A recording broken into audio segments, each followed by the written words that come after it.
Yep. Okay. So last time, let's go back to the splash screen here. You can see I found a nice charter of exploration for you guys. Last time you managed to obtain that, going all the way to Fort Belawarian, which was a bit of a travel over the sea. Thankfully, you didn't need to go too deep and too far away from the shore. You did see another vessel getting hassled by Aramag, the local dragon turtle, but you managed to make your way all the way to Fort Belawarian, navigate through the headquarters of the Flaming Fist, and very efficiently get your charter signed, paid for. This guarantees that you will not be harassed by the Flaming Fist, and it also promises 50% of any natural resources or gems, treasures, religious, historical artifacts that you bring out from the jungles of Schultz. 50% of them, or their value at the very least, is due to the Flaming Fist when you return back into the city. Let's get some more Schulten music going, I think. Now, was there anything you specifically wanted to do on the trip back? Because I'm thinking we pretty much can kick off from you guys Yes, pulling into the dock. Yes, I do you because say. we would get a long rest while we were traveling, right? Correct. So I have my new feature, the where is it? The infuse item. Oh, I would want to create. I can do 2 infusions so far, at one time. So I would, for now, make a. If I have a stone, because we're on board, I would make a sending stone, and I would give Guts sword +1. I think I can do two, both in one long rest. yes, that's not a problem. Okay, that's very useful. So you make a pair of sending stones and you enhance Guts' weapon. Now, just out of curiosity, Alexei, were you the one that had detect magic up at Fort Belawarian? Yes. The sending stones, that's the same magical signature basically that you detected on Liara Portier, the commander, when she came outside of the headquarters. Just out Awesome. of That's curiosity. Yeah. So, yeah, that's good to know. I'll add to my notes. alrighty. And that would lead to a fairly uneventful voyage, staying out of the people's way, helping if you want. But the crew is quite good at what they do, and you can see this vessel itself is specifically catered for quick trips back and forth between Port Nianzaru and Fort Belawarian. So this brings us back into Port Nianzaru, back into the heat. It's thankfully one of the rare days where the temperament from the jungle hasn't leaked out into the city, and it is bright and it is sunny. There is quite a bit of wind coming off the ocean, which tempers it somewhat, but it looks to be a nice day in general. As you go under the chain that blocks off entrance, unwanted entrance into the harbor. Now it's kind of lowered into the water. You can just see the ends of it. It doesn't take long before you start docking, and you're back in Port Nianzaru with the sounds, the smells, people all around you, bringing in goods and offloading them. And the rest of the day is yours. It's probably going to be about 10, 11 a.m. When you pull into the city. Well, I think Guinea will tell the groups he'll be going back to the temple to try try to contact some clone to see how he's doing. She's not gonna ask him for guidance. She just wants to tell him, ask what he's been doing since since last time she knew he was a little bit busy with something. She just wants to check what he's been doing. I think we should probably investigate at some point the mission that the guy in the old city gave us. I don't remember his name. So I'll talk to Kokosh about it. Pock-marked Poe or something like that. He wants Okay. us to go down into the. I highlighted it because I can't pronounce it, so I'm going to say Teriyaki Archridge. And then I made a little blue dot of where we're supposed to go. All right. So I was going to suggest after, we eat, and everybody does what they need to, like you doing your infusions, Sangine going and, you know, worshipping at like the temple, and then I was actually gonna go look for a merchant because there's like a couple things I want to buy, like Yakawa. Sure. Yeah, Um, Yakawas are abundant, very popular here. Yeah, I just want to, like, it's always a weapon you have as a backup, so I lost mine last time, so I want to buy a new one. And then, yeah, just random items to buy, you know, like your normal stuff. Like, I want to get some oil and a vial and just some of the other random stuff that I don't have because we're going into the jungle. Yep. Sure. Yep. You're gonna probably While find what you everybody need. else is doing that, I can just sort of go through the items and deduct my gold. And Before Do that Copros stuff. would separate, I would chuck you the stone and tell you, catch, and would basically explain to you that this is for communicating. This is sending stone. If you urgently need to communicate from afar, you can send me a message, 25 words or less. all right, cool. And I'm gonna go in and like look at the rock and then really closely whisper, "Grubs, grubs." The way people say toast into a microphone to make sure it works. Nice. Okay. Works because we haven't went far enough from each other. But yeah, so I'm just gonna be buying some random items if you wanna role play out your guys' stuff, because it is just random things, nothing Yep. too crazy. That's fine. You can find everything you need at the Grand Souk, number 6 on the map. Alexei, do you have anything you specifically want to do in this time while everyone's just preparing? Yes, but I don't know if I have enough gold for it because I want to get a herbalist kit or whatever it's called. Herbalism kit, I think it's called. But I think it costs. Oh, I think I have enough, so I might get that if that's available in the city. It definitely would be. Yeah, 100%.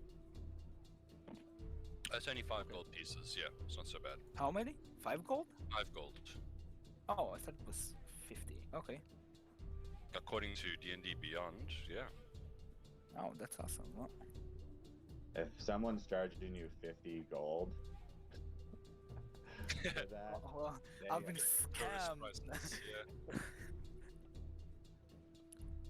Yeah. Well, I think Gine will basically say, well, we should. Where should we meet? that's a good question. If it's not a problem, I would actually like to go back to the tavern. Meet you all at the tavern, so we can have a nice meal before we do what Pock-marked Poe asked us to do. Sounds good to me. Is that okay with you, Copper? Yeah, that's fine. I'll meet you guys there. I kind of figured that'd be our base of operations until we head south. And after that, the base of operations is wherever 2 of us are standing. Fair enough. Now, that would lead to the party kind of splitting up, 2 of you going to the Grand Souk, the other one going to the shrine. And as you guys push into the Grand Souk, it takes a while to find everything you need. You got to push through heavy crowds. Sorry, it's just a bit of crackling.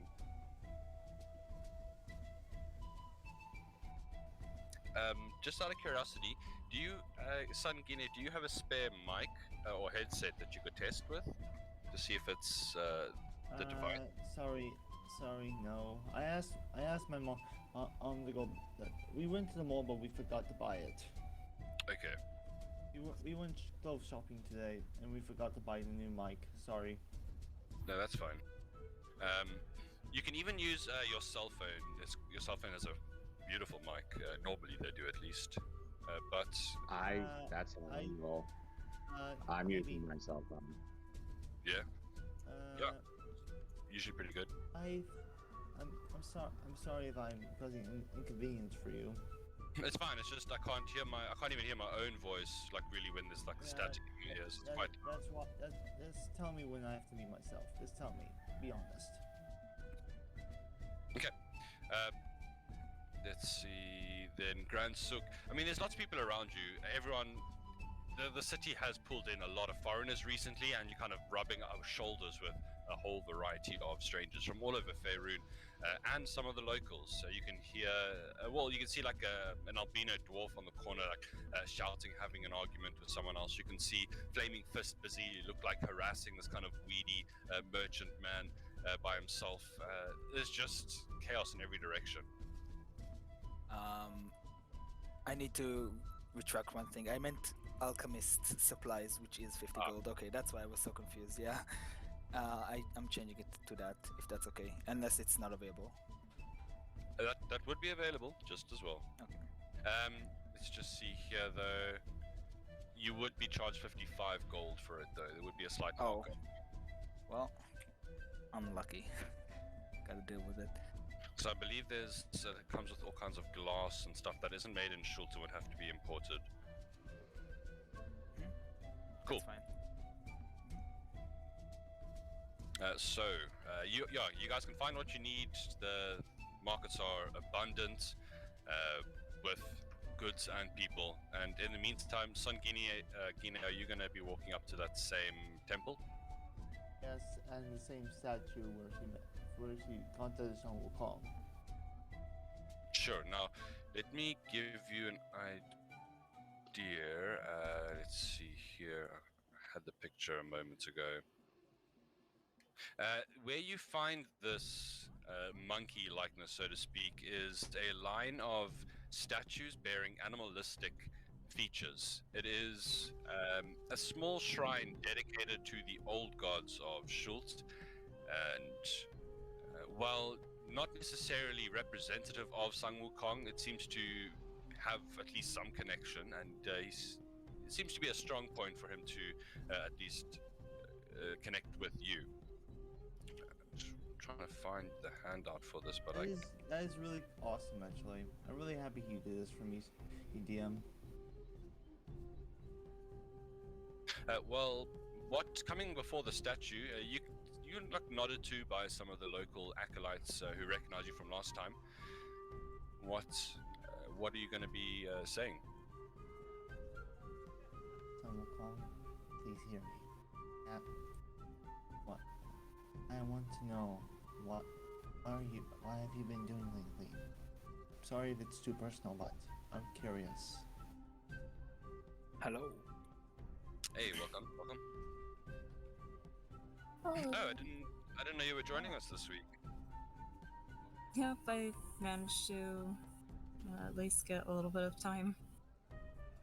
Okay, then we will get to you in a second. So I found that handout I want to show you. I'm just going to duplicate it.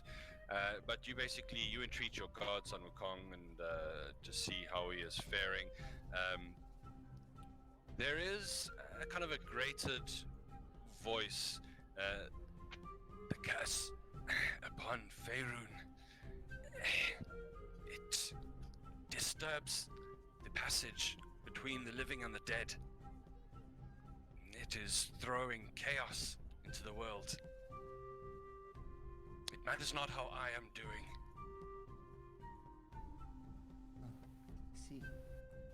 I see. All the more reason for me to stop this, to find a way to stop this curse.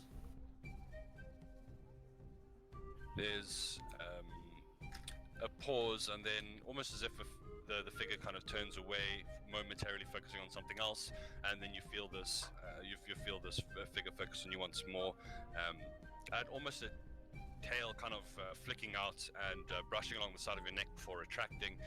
There's there's a voice that whispers, "There is foulness afoot. Be careful. Watch yourself. The serpent rears in the sky."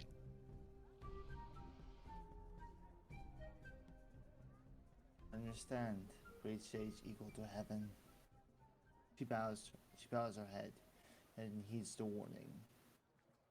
And the figure fades. Well, the statue just kind of reverts back. Not that it looked any different from the outwards, but you can feel now it's just solid stone once more.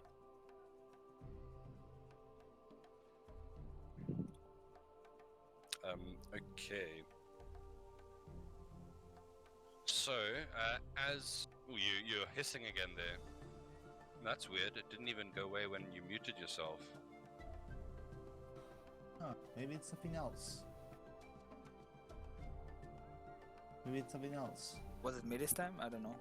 I don't know. Next time it happens, I'm just going to start server muting just to see if I can locate exactly the source. So don't be offended if you've suddenly muted for a little bit. Okay, but that would lead you to being done with your communications. The other players, have you got everything you need from the market? Yes, I only needed that. Okay. Yep. Perfect. Okay. Then that would lead you to heading back to the Chiriki Anchorage, back to the Hunter's Rest, this very unique tavern built with the bones of some of the large dinosaurs, some of the large lizards that are found on Schultz. And it's a bit of a hunter's bar.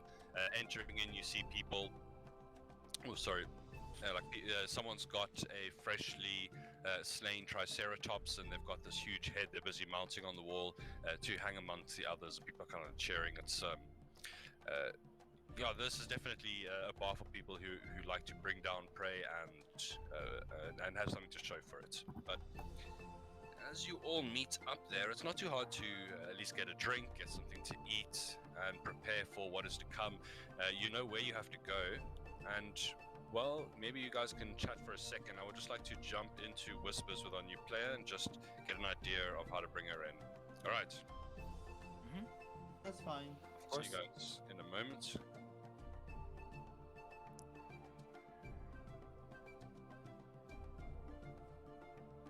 I can't wait to get to level 3 because then I get to the specialization, and I can't wait to be an alchemist and start screaming, I'm Elix, and I am an elixir maker now.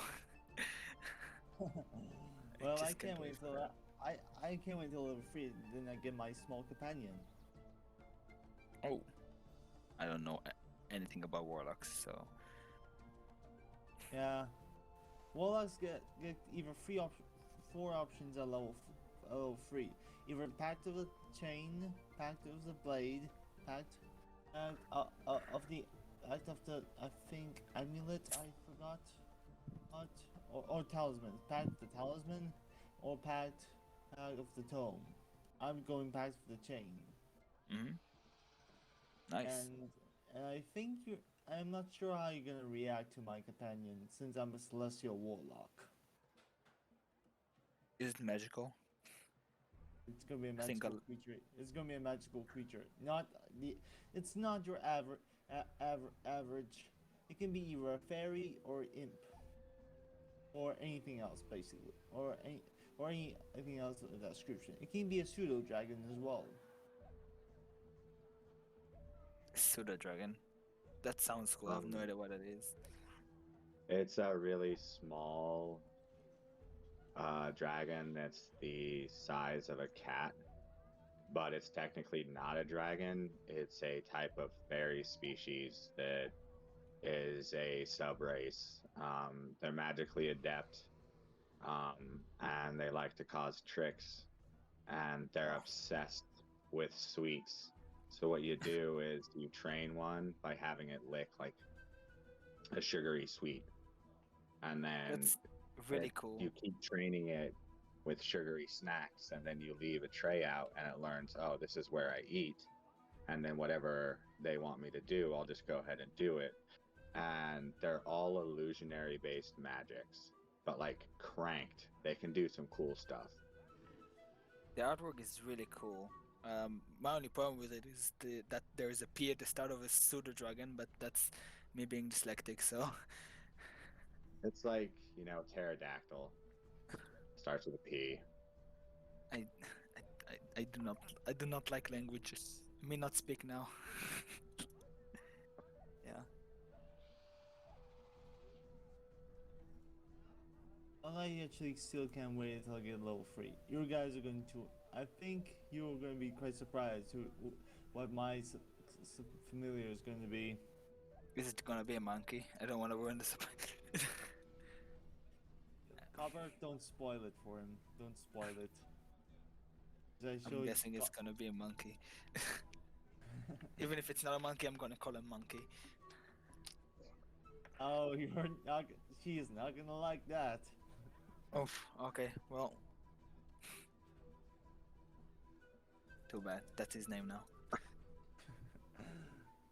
We'll see where this goes. By the way, when Yeah. you called the sorry. Let's see how this goes. Or if she doesn't want to bite your ears off. They're really long, so don't touch them.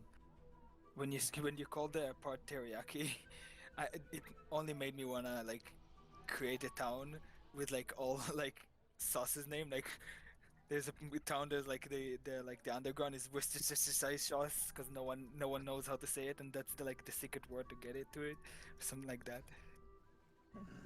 There must Yeah. be a Yeah, I do enjoy this, and I should probably cast mage armor on myself before something happens.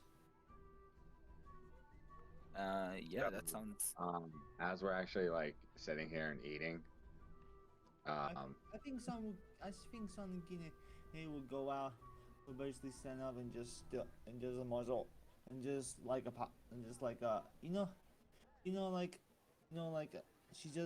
she stands up straight, and just some hand signatures with her hand, and slaps them together, ever and and there was a magical aura that came around her, and then it vanished,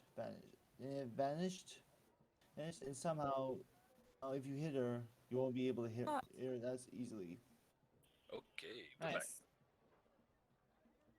So, you got an idea? Yeah. So you guys have all met back at the tavern, the Hunter's Rest. It's fairly packed at all times, pretty much. Especially seeing it looks like a relatively long hunt. Just got back. By the sounds of it, they were out in the jungle for a while, like a week or so. And as you guys begin to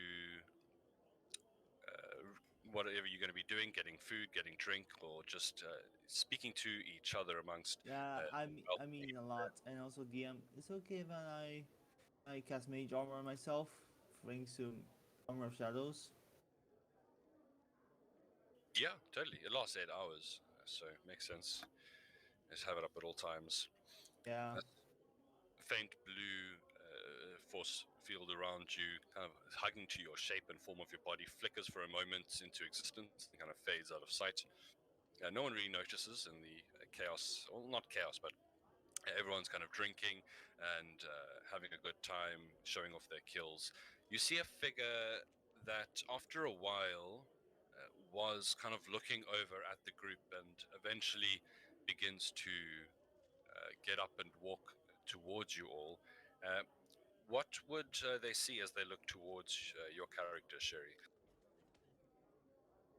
So they see a humanoid looking person, probably they would guess perhaps a half elf with the pointed sort of ears, but mostly a man about 6 foot or so, but he's kind of hunched over a little bit and dressed in sort of somewhat squalid rags.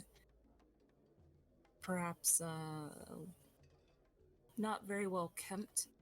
He looks actually a little bit withered and maybe as if he hasn't had a good meal or a bath in a little while. But just kind of bedraggled guy. And has interesting, deep amber eyes, set sort of within, like, I suppose, dark sclera, but it just looks kind of sickly, I believe. With pale skin, maybe some blemishes and scars, discoloration. This looks very unhealthy. Shame. Okay. And how do you pronounce the name? Dhrase? Just Dhrase. Okay. Well, Dhrase, you see the figures that were pointed out to you by your contact back all the way in Old Town. You met with this person up here. They have a stall in the ziggurat. And basically your contact into the city and into kind of the temperament of the society and the politics. You would have definitely been able to ask a couple of questions that were of interest to you if you had the mind to. But these are the figures he pointed out to you. And if you want to get into the jungle, they're going to be a good bet according to Pock-marked Poe. Okay. I guess he approaches the group and asks, I guess whoever, maybe just the group at large, are you the ones looking to go into the jungles? Yes, we are. Who are you? Just a withered soul trying to find cure for this curse that's going around. Oh, My name is that- Dhrase. nice to meet you. Guinea stands up and bows politely. It's a pleasure to meet you, Dhrase. I'm Son Guinea. This is Coppersworth, that's Elixir, and that's a large man over there is his guts. Little did you know, he's coming in late, so don't worry about it. I think Elixir would be a little bit worried of what did you say your character's name is again? Sorry. Dhrase? Yes, Dhrase, because he's passed with elves, even though he's an elf. Yeah. Well, it was not only moving into the jungle that they thought, that Pock-marked Poe thought they could use help with. There was also another matter. I mean, it's obviously not imperative, but he did mention that there was a bit of a smuggling racket. If you wanted to get your fingers wet and maybe get a bit of coin, they may be doing something of that ilk as well. So,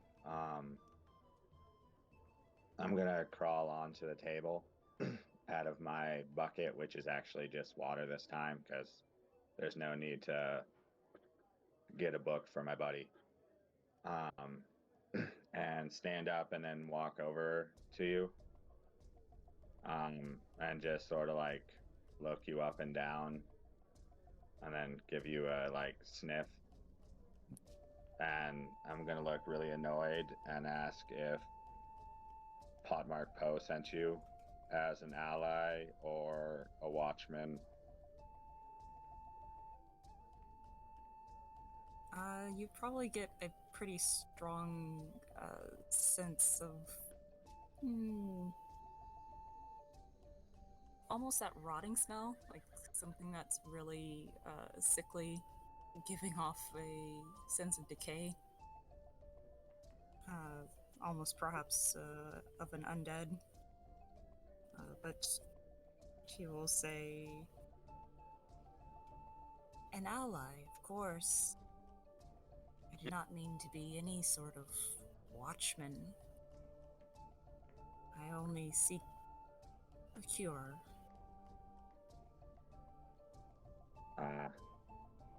It's just there's a lot of times that Pock-marked ends up sending in another person, and they're basically a spy or a thief to undermine the group. But the more the merrier. Would you like some food, some drink? It's on me. As you can see, our Friend Sangine here looks like she's 4 out of 5 plates down, so maybe you can meet up with her and try and beat her. Or you could join Alexi with some tea. I don't think that Guts actually eats. I kind of think he just subsides on the dew of the universe, which you got to admire. And my eating habits are left to myself because I prefer people not to watch me eat. But you're more than welcome at the table. Yeah, I that's think, us. He will accept the offer, especially if somebody else is paying. But Also, it's not. Sangine is a really holy person and might be able to help you with. And then I just lick my right eyeball, which is like me giving you a thumbs up or a wink on the fact that I smelled something.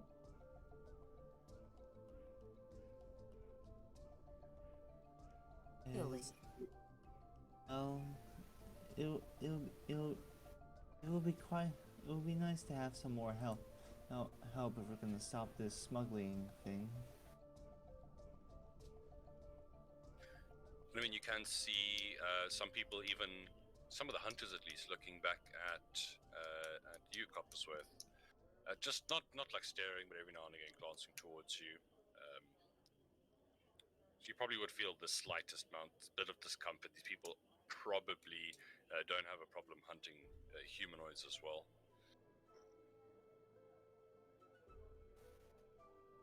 Gine looks at them and just eyes to.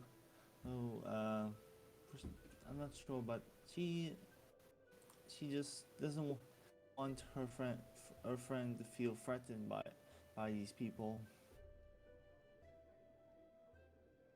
It's not they're not coming up to you or anything like that. It's just kind of looks. Maybe according to them, your kind probably isn't as welcome. Isn't welcome here, but it's just one group of people, you know. Right. How do they react to me with my tail? It's not that noticeable unless you have it kind of loose and flying around everywhere. Sitting at a table, especially. That actually makes sense. Just wanted to know. Yeah, no worries. What else do we have here? But you can hear the bartender in the background talking with another one of the albino dwarves. There seems to be a tribe here on Schultz. You've seen more than one of them kind of moving around the city. This one you can see he's got these kind of blue tribal tattoo markings over him. He's getting a drink, sitting down. And the day is probably at about 3 p.m. at 2 p.m. at this point, as you kind of walked around the city a bit, done some things and had a drink or some food. The rest of the day is yours. It's up to you on how to go about the alleyway, of course, whether you want to wait till night or do it during the day. But yeah. I personally would like to go during the day and stake it out because it seems like you're going to use an alleyway as an entrance at night. So I think we'd have an easier way of finding it and maneuvering around during the day than at night. Sounds logical to me. True, and we probably would stay out like a sore thumb at night because some of us aren't exactly stealthy. Not stealthy during the night? Odd. I have never been I am more of a ranged combatant rather than close range. Our last encounter proved that. Still, that has nothing to do with how well one can push themselves up against a wall or floor or quietly move about. There are plenty of ranged combatants. Stealth is usually their forte. I am more of a caster range fighter. No offense.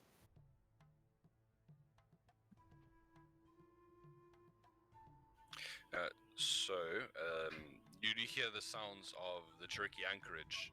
You can hear the sounds of dinosaurs outside as they are being escorted to the pens nearby. Triceratops, Ankylosaurus, all of the above. There's quite a big trade here, in fact. But if you want to head towards the alley, there's still a lot of daylight to do that. And it's not that far. It's probably going to be a 5-10 minute walk.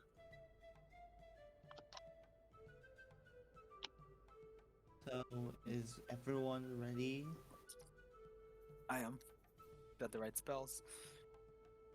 I have the only I have only a few spells.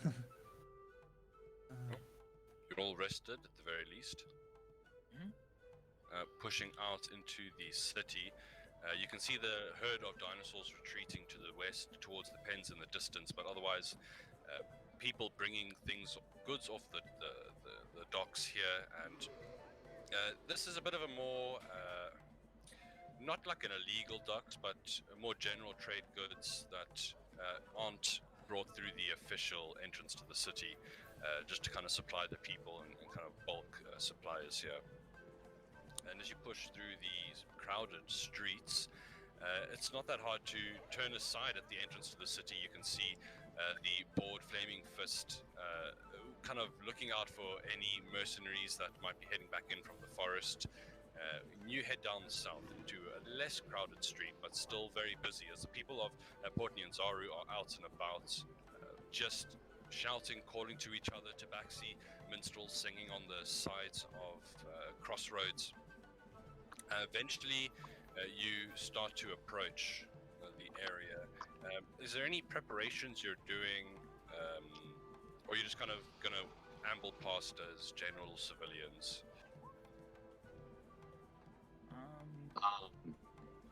So I'm actually wanting to personally spend like an hour or so observing it. So if there's like a small cafe or a newsstand, or even like I can go climb up and perch on top of a building just to watch the alleyway, to get a better idea on what we're going to be dealing with. Sure. But I'm also so down with just running in, guns a-blazing. I think that should be like their less course of action. Well, approaching the crossroads where the alley is, you kind of barely glance down there. There's a couple of people and a dead end against the wall, but nearby you do see there is kind of a fish vendor, and some food carts nearby that are selling to the kind of lower class citizen, cheaper street food. So I mean, you're welcome to go. I'll buy some random cheap street food. Sorry, what was that? I'll just buy a bunch of random street food. Sure. I'm not going to eat it. You could all sort of sit and eat it. Gina is already full from her hearty breakfast, so no, she's not going to buy it. Elixir will munch on it. Okay. Don't waste the food. I mean, it's kind of like basically like fish jerky, dried and salted. Could also be used as a bit of a travel food, but it's quite tasty. Yeah, whatever we don't eat, I'll put in my bag. But it's more just so that we look like we're meant to be there while we essentially spy. Sure. Gina is just gonna use our unseen servant. Question: can she communicate with our unseen servant? I just want to know. Just double checking here now. It has a set duration, so you're gonna have to be casting this again. No, I'm gonna use it as a ritual. Remember, it's a ritual spell. Yeah, but you still got to cast it. It's just now it's 10 minutes and it won't take a spell slot. Yeah, 10 minutes. That's okay with everyone. Sure. we have time. Sure. I Yeah, mean, we just want- So, what can I also?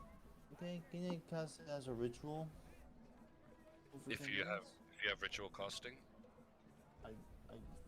I think ritual casting isn't that every caster's thing? no, it's typically a wizard's thing. I think warlocks need to go Pact of the Tome to get ritual casting. Yeah. Serious? And then Serious? there's like an invocation you can do, Okay, which is like, so I can't do it. As a ritual, I'm afraid not. You could cast it, but it's going to be one of your slots. Yeah, I didn't know. Okay. I guess I'll only use. I guess this is only a social thing. So, you mean you guys are nearby to the alleyway? You can see people coming in and out. It looks like there's a couple of residences as well that people stay in. It's like clotheslines across the upper second floor of the alley. If anyone wants to do any kind of scouting or anything like that, or you want to give me some rolls, you're welcome to go ahead and do that. Perception. I'm gonna use perception to look around if see if anyone's acting suspicious. Yeah, sure. I'll roll a perception too. I'm gonna ask our newfound friend to like, and I'll do like air quotes, go find my rock and, just toss something into the alleyway that looks like a rock, giving him an excuse to go search closer and investigate. Hopefully with some advantage, because I'm causing a reason for him to be looking closer.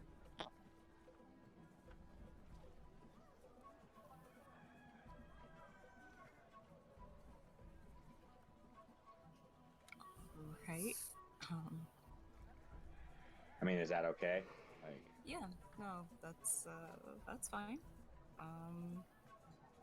What I suppose what should I be rolling in that case? Like a stealth or perception or? Well, I mean, imagine the point is just to get you there without making a scene. So you'd just be using your eyes to take a look, perception. I would allow insight as well. I think if you're trying to kind of read a couple of people that you make out. or investigate doorways type of thing. The idea was Investigate it. just to get you there so you can make a decision on what to do. And Sure. Well, let's start with what you kind of see as you walk straight into the alleyway as kind of as confident as one of the people living there. You do see a fairly let's actually get you onto the map. You do see a fairly busy place. People kind of leaving, one or two entering. Some folks kind of talking nearby on the side of a building, porch outside, and some sitting kind of at the end on a large kind of wooden deck in front of a house. In the center of the, sorry, I missed out. There are people around here. In the center of the alleyway, you do see a large, heavy-set grate, and there's kind of 3 or 4 houses that look out onto this area. At 20 for copper's worth. oh, I only rolled that because you two did, and I just wanted to see what I would get. He's already in the alleyway, so I just Yeah. It was more just for fun because you guys got a 16 and a 19. I was like, well, hell, what am I going to get? And I wasted my 20 on it, so it's like, woo! Maybe you see more than everyone else. Who knows? Yeah. So I this is always what do more. this is what at the moment you see, Dhrase. What check are you going with? Are you going more perception, insight? How are you handling this? I'll go perception. Or I mean, if you want to take control of the situation and head in, roleplay your own thing, that's fine as well. I mean, it's a bit chaotic. You can't pick up on any patterns. No one jumps out at you as like immediately suspicious. All right.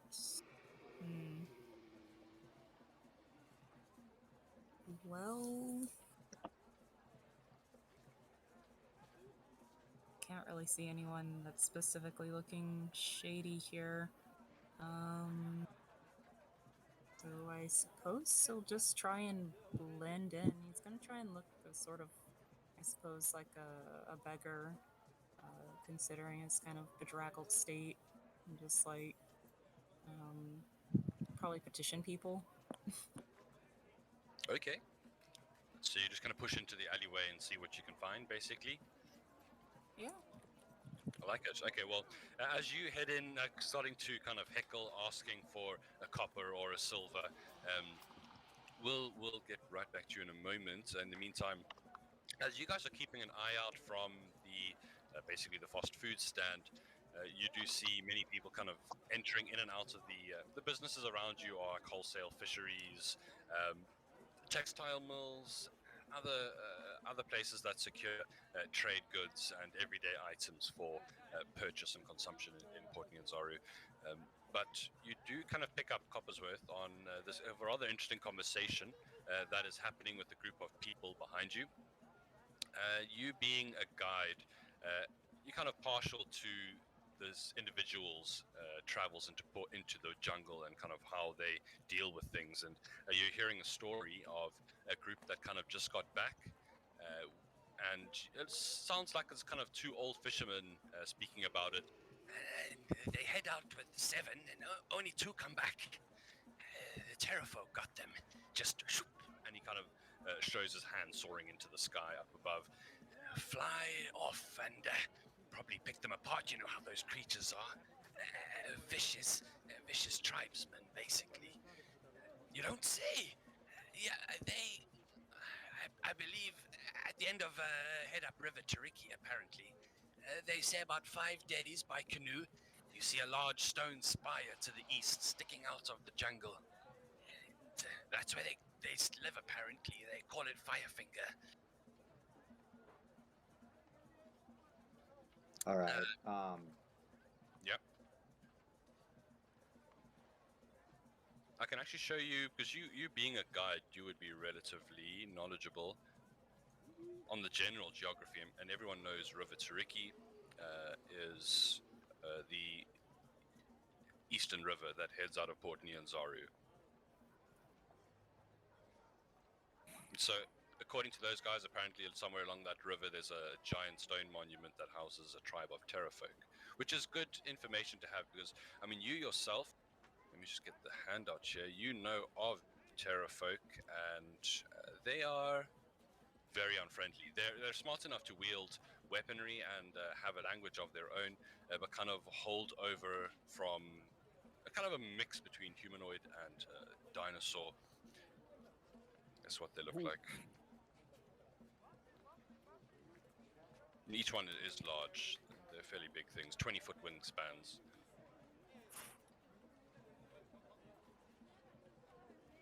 We need one. Anyway, back into the moment as you see Dhrase disappear and starting to kind of maybe pulls out like a copper cup from somewhere with a bit of stones in it or a couple of coppers rattling around. Back into the alley, not Port Nyanzaru. Second.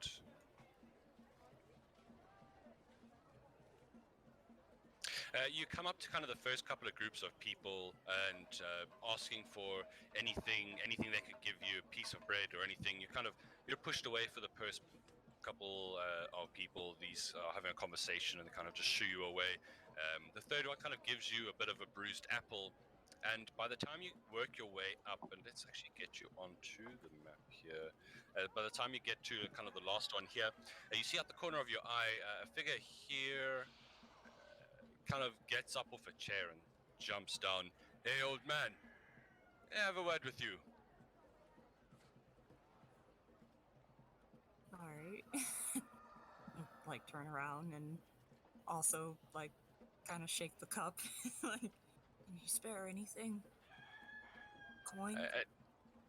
This figure kind of moves up. You can see that they've got a short sword at their waist. They've looked to be at least quite armed. I have not seen you around here before.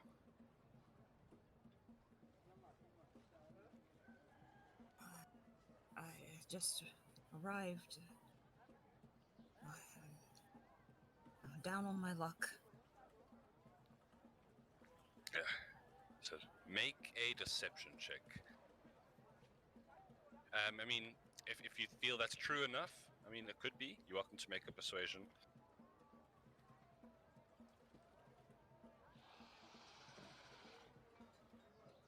Well, this is not going to be great, but... Will it though? something. Okay. Let's see here.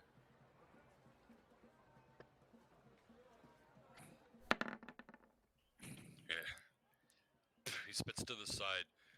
We're filling up with people like you and foreigners. Do something good, go into the jungle. Maybe find your end at a dinosaur, but this alleyway is not for the likes of you. No beggars, move. Get out of here. And he kind of says it while putting his hand on the hilt of his weapon. He gives you a meaningful look before kind of starting to step back towards the other guys where he was on the porch there. Alright. Well, I guess with that, doesn't want any trouble here. He'll probably kind of go back to the group if nobody is particularly looking like they're doing any shady deals here. It looks like a regular alleyway. This person at the end here is selling like shell necklaces, but it's kind of just like a pop-up stall. The buildings around here, like one's a bakery, one seems to be a private residence. It's not much going on in the alley, to be honest. As you step near the grate, though, you can see it. I mean, you see it looks like a storm water drain, pretty much. You do see a set of a rusted ladder, at least a metal ladder, leading down into the darkness. Well, that could be promising. But, I mean, everybody's just kind of here in broad daylight. I don't know if people would be watching somebody just, like, go down into the storm drain. Yeah, I mean, all those three guys are watching you, pretty much. Right. That's gonna be kind of weird, so... Yeah, for now, head back towards the group and at least, let them know that you didn't find anything, but there could be something down, I think, below in the, sort of sewer or gutter area. Just need a little bit of a distraction, a little bit of a cover so that people aren't staring. Something else you do notice is that, well, that guy was armed, so are the other two. And no one else that you've begged from in this alleyway is. The rest seem to be just kind of worker people.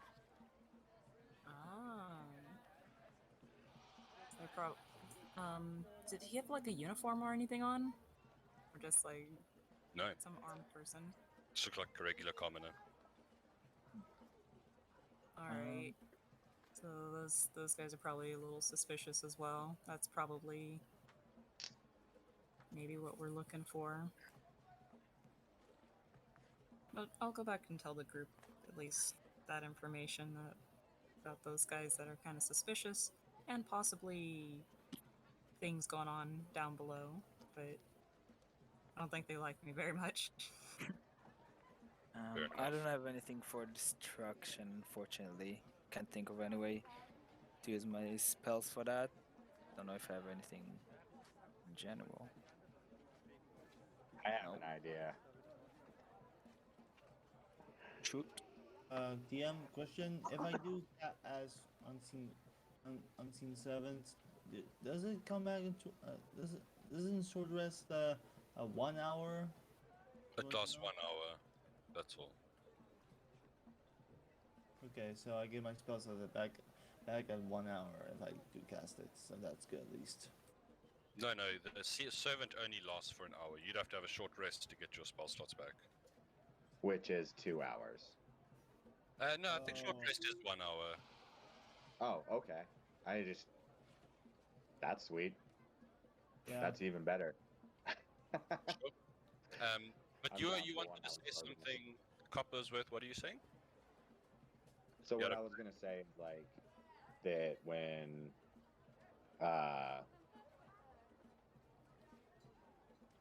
Dhrase, I am gonna murder that name every time, and I'm sorry. Dhrase. All right. Please. But after he comes back and tells us, I want to grab Sanguine's hand and be like, "Mom, come on!" And then I mean like, "No, Guine, no, I mean Mom, I mean Guine, let's go." And I want to like, run over to the apple. Yeah, he's just a little bit. He's just a little bit embarrassed right now, but she's smiling, hitting a copper, because he's just cute once in a while. And definitely adopted. He definitely adopted, yeah. I mean, But what I'm thinking is that I'm like, as we're going, I want to tell Guine that if she could drop a tiny servant down the grate, I'm going to make a muck in front of those 3 guys that could I ask? uh, Oh, yeah, sorry. Dress told us about. And then you guys can like kind of come in and save them from me, and I'll do my whole I'm drunk and a mean frog because people don't like me because I'm blue like act again, and see if we can just sort of like cause enough havoc that the tiny servant can get down there and check stuff out, and maybe a couple of us get taken into the building. And As far as I'm aware, the unseen servant can't actually like speak to you and convey what it sees. It can just do very Yeah. small menial tasks.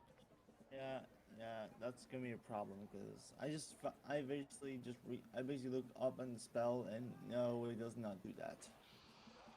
Mhm. oh That's damn, basically okay. that's basically when I get to third level, when I get back to the chain, and we can do something like that. Okay, well, the cover of night. Yeah, I think that's a good Um, idea. we take all this salty fish, go walk around for a bit, independently, so we don't look like we're always the same group, and then meet back up here at dusk. That sounds good to me. Yes. I guess so. We might as well get some lunch or dinner. Or what do you call it? Dinner or lunch? Never mind. I'm just hungry right now. How about all of them? Yeah. Well, there's gonna be a restaurant around here. We'll go get some. We'll go get some dinner. Fill up that belly before we head out. Yeah, let's get some dinner. There's quite a couple of taverns around the city. Easy enough to find somewhere to get some food if you want. And kind of you Oh, plan on and waiting out till the night. yeah, we'll meet back up right at duskish. You know, Yep. but I need to give uh Dress her 50 gold, or does she miss out on that? That would have been provided through Pock-marked Poe, in fact. Okay, so Dhrase, as taking a job up with Pock-marked Poe, you would have been aware of this. You would be working indirectly for the Merchant Prince Jobal, who's one of the 7 Merchant Princes that control the economy here, basically. Merchant Prince Jobal is in command of the guides that take people into the jungle. I think that's pretty much all he deals with. It's a big industry here. Okay. So there. So you have 50 gold you can kind of spend on like insect repellent or water catchers or crampons, arrows. Yeah. Welcome me surprise. No. There's also a Whatever list you, of merchant princes. just whatever you're kind of needing that you would like to have while we're in the jungle, like personal tent. So there's the list you guys have in your player info, just to remind you if you ever need it. Oh right, I was gonna buy us a flying snake just for fun. I mean, Well, that that's not- sounds fun. To chase. Then, yeah, if I'm given the 50 gold pieces, definitely will go to the marketplace during that time, I suppose, since we're waiting for dusk. Sure. That would be the Grand Souk, which is number 6 on the map. It's a large tent that basically sells all of the general goods. The only thing that's not really sold here is large quantities of meat and food, and that's more at the red market close to the docks. Alright, I think I'll pick up some thieves' tools. If they have it. Digging around a little bit, you could definitely find thieves' tools. And the insect repellent. Yeah, just so you're aware, here's all the local stuff. Your local weapon here called Yikelwa, a short Yeah. melee weapon that you might be interested in. As for living in the jungle, you need insect repellent to avoid getting diseases, and a rain catcher to collect clean rainwater. Would I know if anyone else has a rain catcher currently? Ine has free insect repellents, but she could use a rain catcher. Okay, but like nobody else has. I do have one. I have one. I think have it's- one, but you're not gonna want to use the one that I have Yes. You. Probably bots in it. because it's the one that I have to like bathe myself in, and then the water's just basically poisonous. So No poison never killed anyone. Oh wait. So get a rain catcher as well. All right, yeah, it's only 1 gold piece.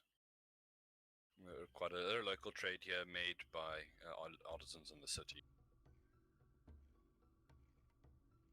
And as you can see, kind of other groups also preparing. Oh yes, we definitely need this. I'll stock up an insect repellent. Also, a lot of them are being guided by a hire of Merchant Prince Jobal. You can see a variety of people telling the groups what they're going to be facing and kind of leading them through the city. It seems to be quite a popular thing here as well.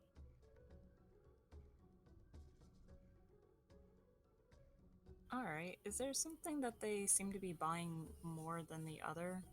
Or like something that I didn't pick up that they're instructed to pick up? The party? I don't think so. Anything you guys need from the market? I no. meant like the other people that are purchasing things there as well, like the other groups. Oh, okay. It looks to be getting the necessary kind of insect repellents, buying these blocks of wax, and the rain catchers, and supplies and canoes, and just general adventuring gear. Alright, but nothing like out of the ordinary, like, you should go pick up this, strange object that maybe doesn't have anything to do with the jungle.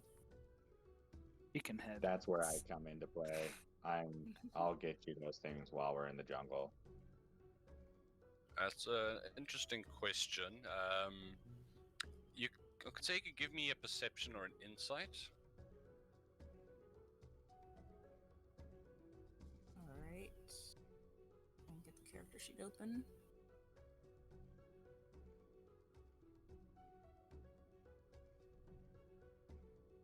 goddamn. Miracle! Okay, give me All one nat moment. 20s. All of them. Fun.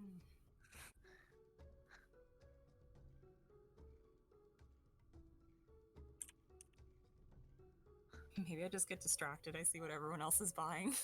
Just get too. You actually don't buy anything, and you just Yeah, go I ultra just window instinct and shop. just watch everything.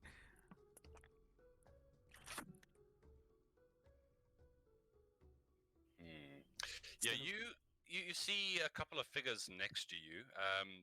One of them quite unique. I mean, you've seen Dragonborn maybe and similar kind of races. You know, lizard folk exist, but this person seems somewhere in between there. And as you see, he's turning to the person next to him, kind of a nondescript man, and probably mid-30s, rough of brown hair, all equipped to travel, wearing like the full gear. The man turns to look at this creature, and you're near enough to kind of hear a couple of clicks and hisses, and a scent washes over you. It smells like a steak, strangely enough. This figure turns back to this creature. You really think so, Dragonbait? Well, I mean, I hope so. For our own sake, we're gonna have to find her soon. You said, hold on, here's your handout. That's what the figure looks like. And you're welcome to afterwards give me a history check to give me any information on him. So you say we head down Social Star and to the west. I mean, that's the information we have. The Oracle of Oralunga needs to be somewhere in that direction. We've searched everywhere else.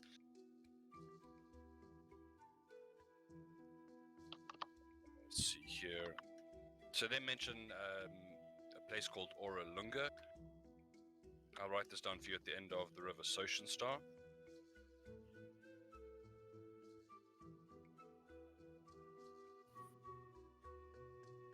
I love how we got more information about the map itself from this mission. I mean, not if that means anything to you. They seem to be quite interested in heading off in that direction. And just remember, keep your eye out if there's any orchids for sale here. It would save us a bit of trouble down the line. And you see the figure Dragonbait give this kind of strange hissing and clicking sounds, and the smell that comes out of him changes, and now some kind of nectar of a plant you can't quite put your finger on. These two fingers kind of move off into the distance, into the crowd. Okay. I'm gonna start looking for an orchid too. I don't know, but I'm gonna start looking for an orchid. And I mean, there are many exporters of goods from the jungle, including flowers, most likely, dyes and perfumes and everything else that you can get from it. But you're able to find a couple of orchids. Here you are, miss, fresh from the jungles. We had to beat back the undead to get it. It's a single gold piece per flower. They do not bloom for long, so their beauty, savor it while it lasts. We can press them for you if you wish.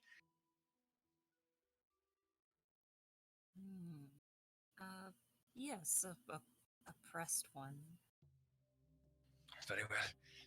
This kind of figure moves back, and you're getting jostled around by the other people around you, but eventually you manage to gain this pressed plant. It's been pushed between two pieces of kind of like papyrus-like paper that you could easily keep on your person. All right. Flower shopping accomplished. Let's go. Nice. And dinner accomplished, because I'm pretty sure you need to stuff her face a little bit. Yeah, a lot of fish I was sticks. literally about to ask if you were wanting to eat beef, chicken, or fish. I think both. All of the above. I think Okay.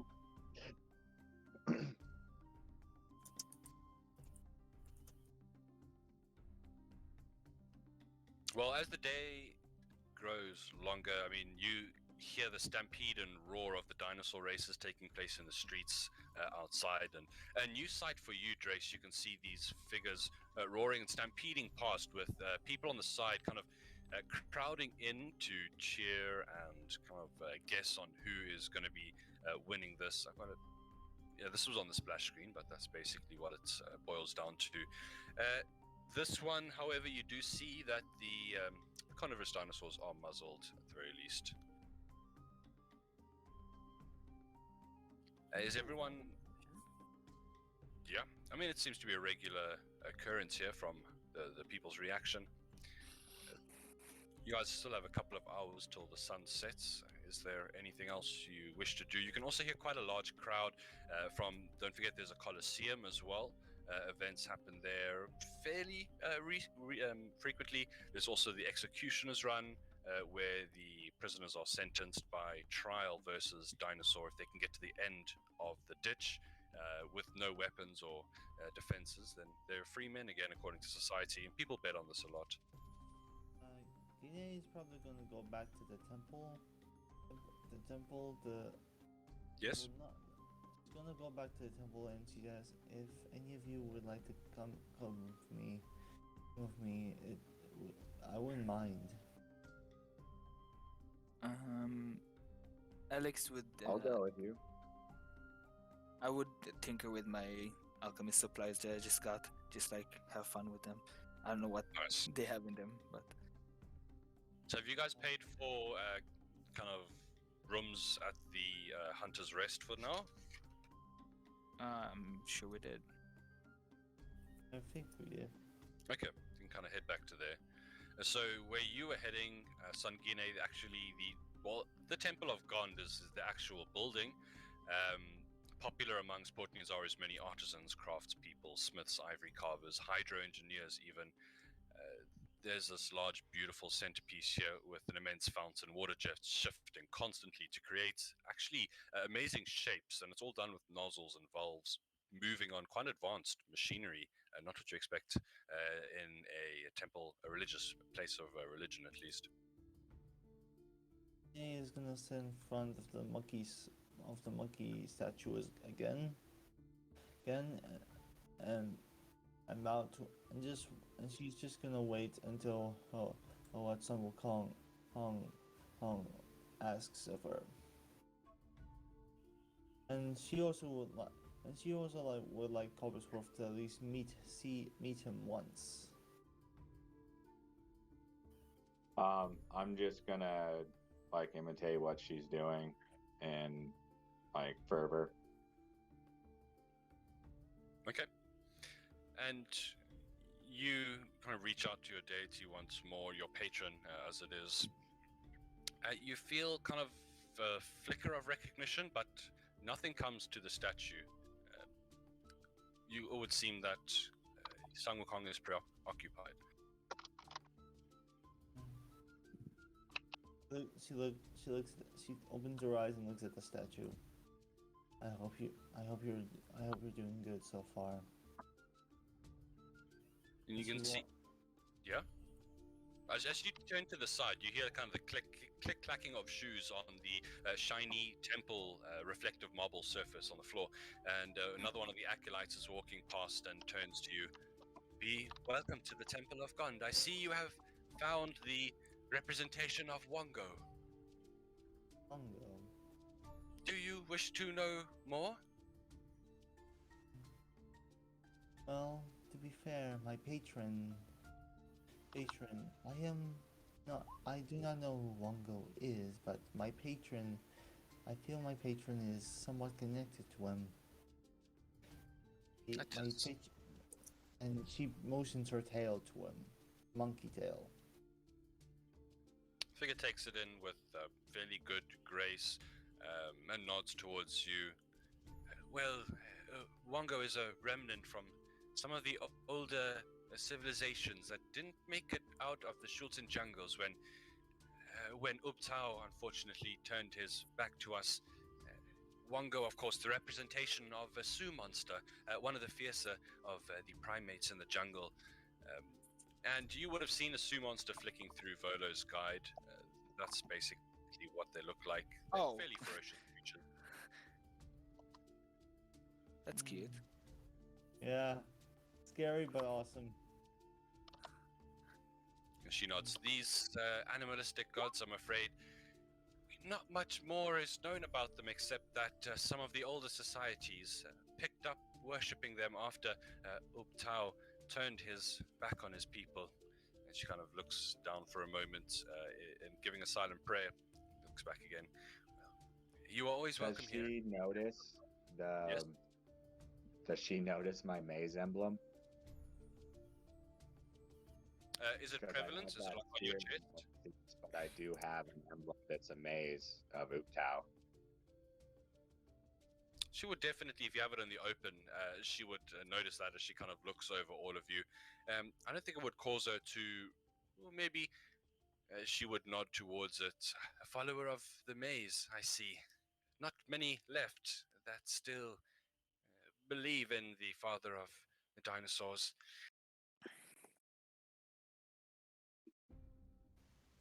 A follower, I may not fully understand. Utao was the monkey's god name? No, Wongo. She now refers to Ubtao as the original god of Schult, the main god of Schult, that at some point in the past stopped answering prayers and kind of turned away from his people. They then turned to other gods, some of these animalistic gods. And over time, while those traditions have fallen away, not much of it is made back to Port Nyanzaru. So people in Port Nyanzaru would remember Ubtao, and some of them might still praise him, but a lot of others have turned to Faerunian gods. And as the temples crop up here, the temple to Gond and other gods, slowly the worship becomes more like the regular Sword Coast deities. Makes sense. She looked at the statue of Wong. She looked at the painting of Wongo. Tell me, what did Wongo go do in his mortal life? She scrunches her face up as if thinking for a moment. There's a legend of the 9 gods. Not much is known. Just excerpts have made it from forays into the jungles. It follows a story of how the 9 gods who were worshipped, they tried to get Ubtao to turn back to his people. When Ubtao hardened his heart and vowed to weep for the people of Schult no more, and the rains were said to stop, the jungle was said to wither and die, death sweeping through the lands, and these creatures came to the people's rescue. Or so it is said, at least. I wonder if Ubtao and my patron are one and the same. I mean, what was not Ubtao? What was it? I keep forgetting it. Wongo? Yes, Wongo. I wonder if Wongo and Wukong are the one and the same. He looks at the painting and just tries to think if Sun Wukong and Wongo were one and the same. Is that okay? Is that okay? Yeah, I mean, you don't really have much of an idea. You can definitely think on it, and maybe in time you can find information pertaining to that, but right now there's no answers from your patron. Is there anything else you guys want to get done here in the temple? I think he most likely first participate in the services there. Sorry, one at a time. Coppersworth, what were you saying there? I was just gonna say that I realized probably bringing in my beliefs and Ubtao probably prevented her from being able to see Wukong, Sanwu, her monkey god. So I'm gonna think about like maybe not wearing my medallion constantly.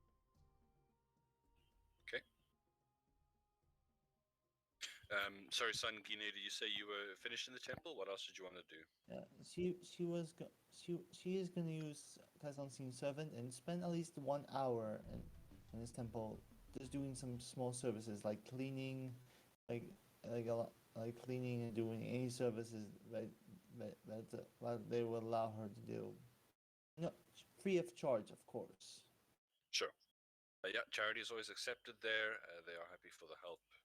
One of the rare places that actually do allow you to kind of work unharassed. Yes. How? This. Can I do perception check to hear what a lot of them are talking about? Yes, you definitely can. And then I imagine everyone else is going to be meeting up at the Hunter's Rest as we go into kind of an afternoon. So at the 7, no one is really talking kind of close by. Everyone is busy heading to sermons, dealing with other issues of the temple, cleaning as you are. It's a fairly simple and friendly lot for the most part. Ine smiles that she doesn't have to force her help onto others this time, and they actually allowed it. So as you guys one by one start to file into the Hunter's Rest, either meeting up at a table downstairs or up in your hired rooms or anywhere you want, really, you see that the sun is starting to head towards its rest on the horizon, and as night begins to slowly creep up, so does the foot traffic begin to slow down as well. In the tricky anchorage, it is quite busy. A lot of people move around at night, heading from taverns and coming back from late fishing trips, things like that. So, I mean, if you had to, you wouldn't be the only ones walking on the streets out in the tricky anchorage if you had to leave the Hunter's Rest. But the Hunter's Rest, for the most part now, is extremely full. People downstairs drinking, laughing, gambling, dice cards, you name it. Sounds like a good time to head out. And Guinea got her spell slots back since she had a short rest, right? You could have had a short rest, yes. Yes, that's why I am fully armed. Oh, wait, I'm still talking as a fish seller. The fish seller is really helpful here, huh? Yeah. Yeah. Got everything you Well, when need. they're his best customers, he's gonna follow you around like the hot dog Yeah, guy he's- in Simpson. Fresh fish And swords. and swords and buckets and canoes. But yeah, what are you guys doing? We are heading yeah. back to that alley. Let's Oh, go sorry. right here. So it's getting dark out. If there's anything you guys want to do before you head out of the tavern, now's the time to do it. Otherwise, pushing out into the cool night air. Guinea is probably gonna cast mage armor on herself again. Yeah, I mean, it should 8 hours. I think it'll still be up from earlier. She's still gonna cast it just in case it's gonna take longer. No problem. Yeah, well, it's an invocation. Wait, does the invocation allow you to cast it once a day or as many times as you like? It's at will. Perfect. Yeah, Yep. only on myself, sadly, but imagine if I could cast it on anyone in here. Yeah, it'll be good. Okay, so You can cast mage armor on yourself multiple times just replace. per day or long rest. So if you want to cast it 3 times, you can before you take a long rest. It's just you're turning into exhaustion at that point. So it may not be as effective because you're getting weaker. Why would it be So- exhaustion? He's casting it from an invocation.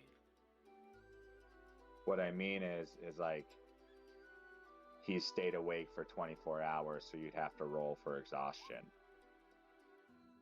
If you're continuously casting mage armor, is what I'm No, saying, without taking a long rest. No, I'm not. I'm still awake. I haven't. We're still. This is just night. We haven't. Yeah. This is still night. We actually. No, never mind. I'm not. I'm only casting a second time since it will go out for most of the night, so I don't need to. Yeah, it's just an action to cast it, so it's only 6 seconds, and you can do it as much as you want. But you've had a short rest, 1 hour to nap, and you still have your mage armor up, so no problem. You guys can head out into the streets, but right before you do, I'm just going to say we're going to be taking our halfway break here. So we're just going to say 5 minutes for bathroom and coffee, and Sounds then good. we'll keep going. Sounds good. Okay. Sounds Cool. good. I will be right back. See you in 5 minutes.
All right, I'm back.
She's back.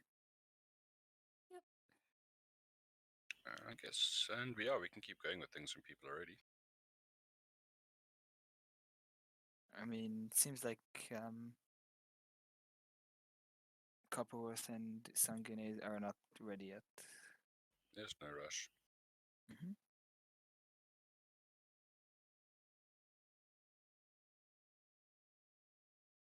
I've returned. Okay. Welcome Welcome back. to the world of the living. And now we're just missing Jesse. Or Coppersworth in this case.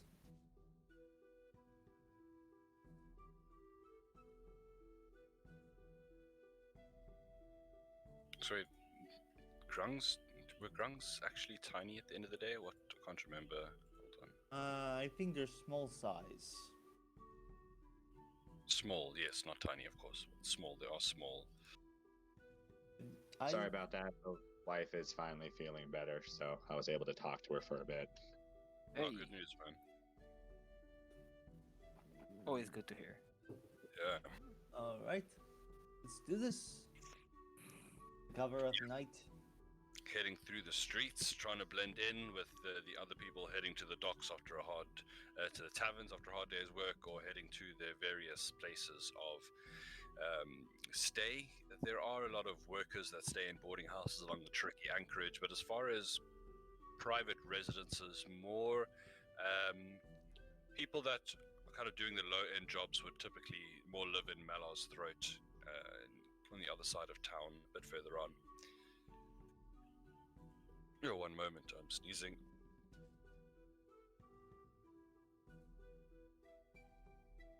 God damn, okay.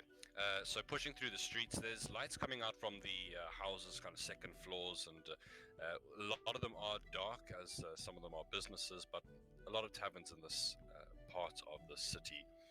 And is there anything you guys are doing out of the ordinary as you're making your way over there, or you're just trying to act normal, blend in? I think Agnon will blend in for us. Or at least Sure. Kine. Yep, just trying to look like you've got something to do here at the anchorage. And as you push past the crowds of the main road here, you head into the relatively quiet side street. A couple of people moving here and there as you move past and down. All of the vendors here have long since closed. Now, what's the plan? You guys are walking down here. You're just gonna walk past? You're gonna try and stealth, sneak in? What's happening? Thanks. You go.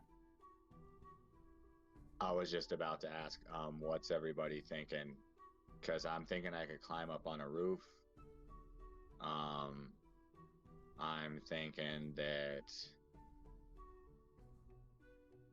Alexi and I get into a fight in front of that place with the guards, and then Sanguine and Dhrase just like get into the grate as fast as possible.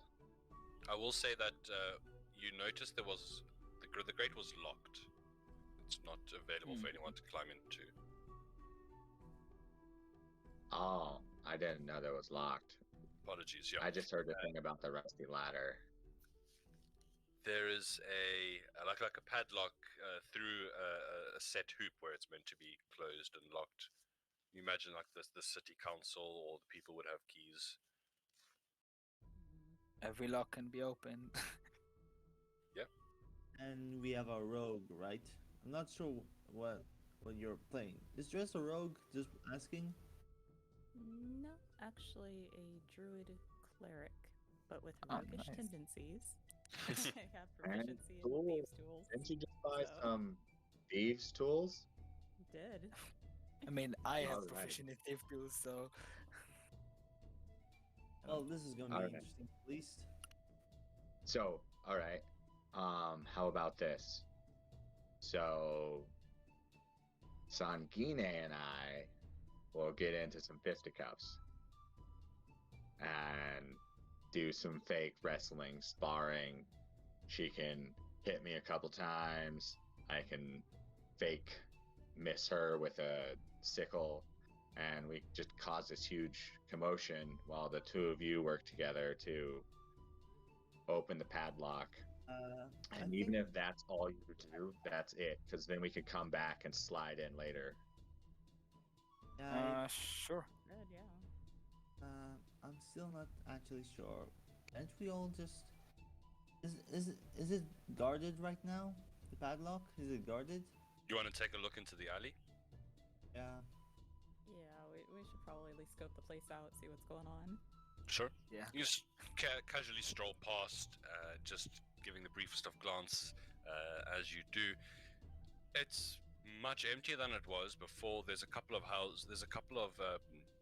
There does look to be a couple of personal residences here that are shedding a bit of candlelight down onto the alleyway itself, but mostly it's in darkness. You do see at the end of the alleyway there is a flickering flame, and you can see two people on the same kind of wooden porch where you encountered those unfriendly people earlier, Dhrase. So it looks like they are at least there, and they're in the light, for what it's worth. As you move on past the alley, you're now over here. And you're moving up to a kind of a big storage warehouse where there are a couple of people on watch keeping guard as lots of cargo is stored inside, usually.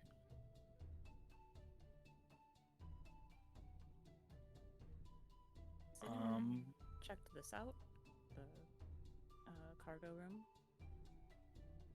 I mean, these are just like big warehouses on the docks where traders can pay to store goods, basically, while it's being sold or moved through the city. Our information and intel specifically told us about this alleyway and it being used to smuggle in and out goods from the jungle into the market ward. And we were basically led to believe that it's, subterranean, which could also mean that it's just in that house full of guards. Were you given any information on what goods specifically were being smuggled?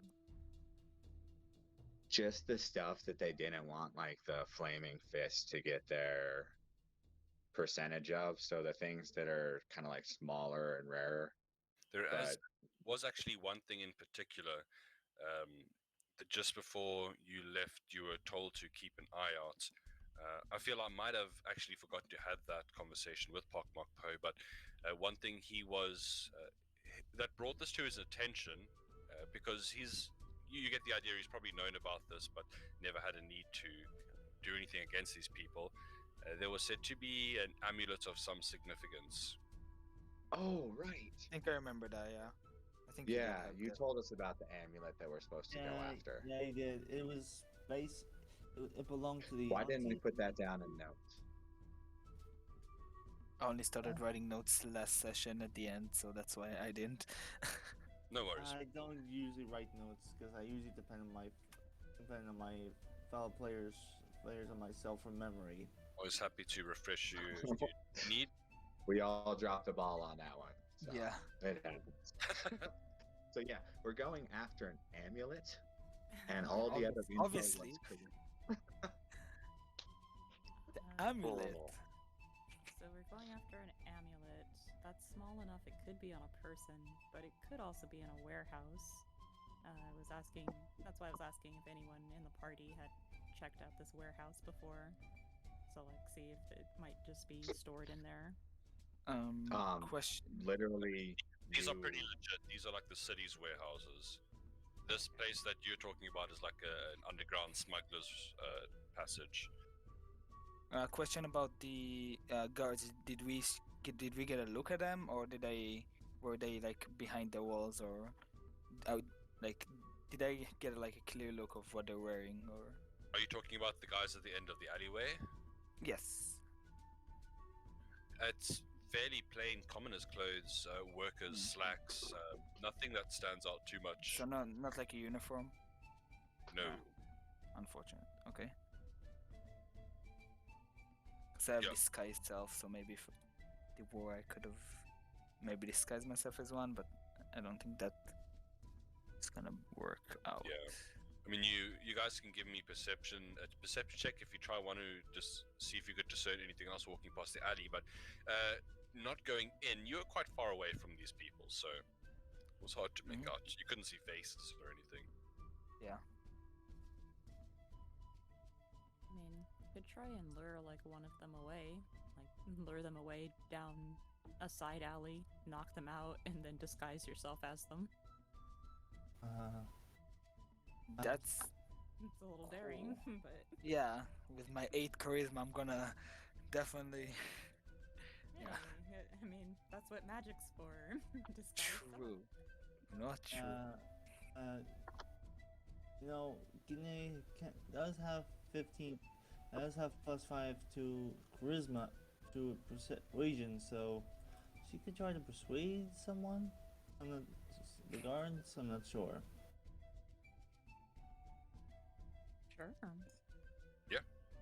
Could attempt it.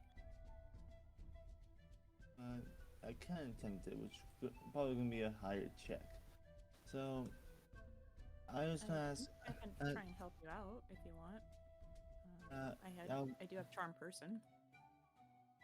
Oh. That's helpful. Does that work?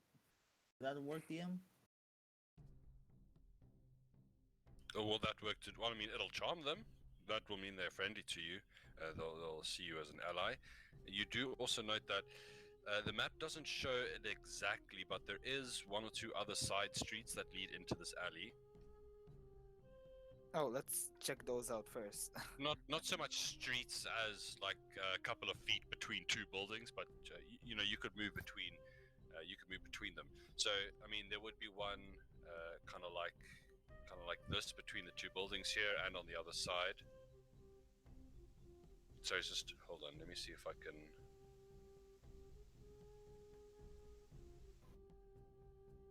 Okay, I've muted everyone on the server as that happened, and it didn't help, so I don't know where that's coming from. In the meantime, you want to approach the alley. Now, as you kind of step off the beaten path into the darkness on the side of the buildings, are you guys being stealthy while you're doing this? At this point, I would try to be, yes. I'm going to need stealth checks from you, and is everyone, you guys staying as a group and all going together? I'm gonna climb up the building. Do you have a climb speed? 25 feet climb speed, 25 feet walking speed, 25 feet swim speed. Perfect. Okay, well, I mean, that's not too much of a problem for you. Ample handholds and these very bulky buildings on the docks here. Okay. Guinea's just not gonna stealth. She's just going to walk towards them. She's gonna trust Dhrase to charm them. This is still before you've even gone into the side alley, so you haven't got there yet. Yeah, I think we should. What? So you've got to walk through. Sorry, I'll let you speak now. You've got to walk through a very narrow space between 2 buildings to get out into that alleyway and approach it from possibly another angle. For whatever reason, you may want to do that. Now I'm asking, while you're moving through that space, are you also going to be doing it just confidently and brazenly, or are you? You can see your party is sneaking along. I guess she can sneak. Try to sneak at least. Was there something you wanted to add, Elixir? Yeah, just that we're not going like through the middle path. We're trying to like see the other path between the buildings right now. Yeah, so I mean, you maybe will be able to kind of hear what they're talking about, get the drop on anyone that's not suspecting you. I mean, it does have merit. Let's just check something here, though.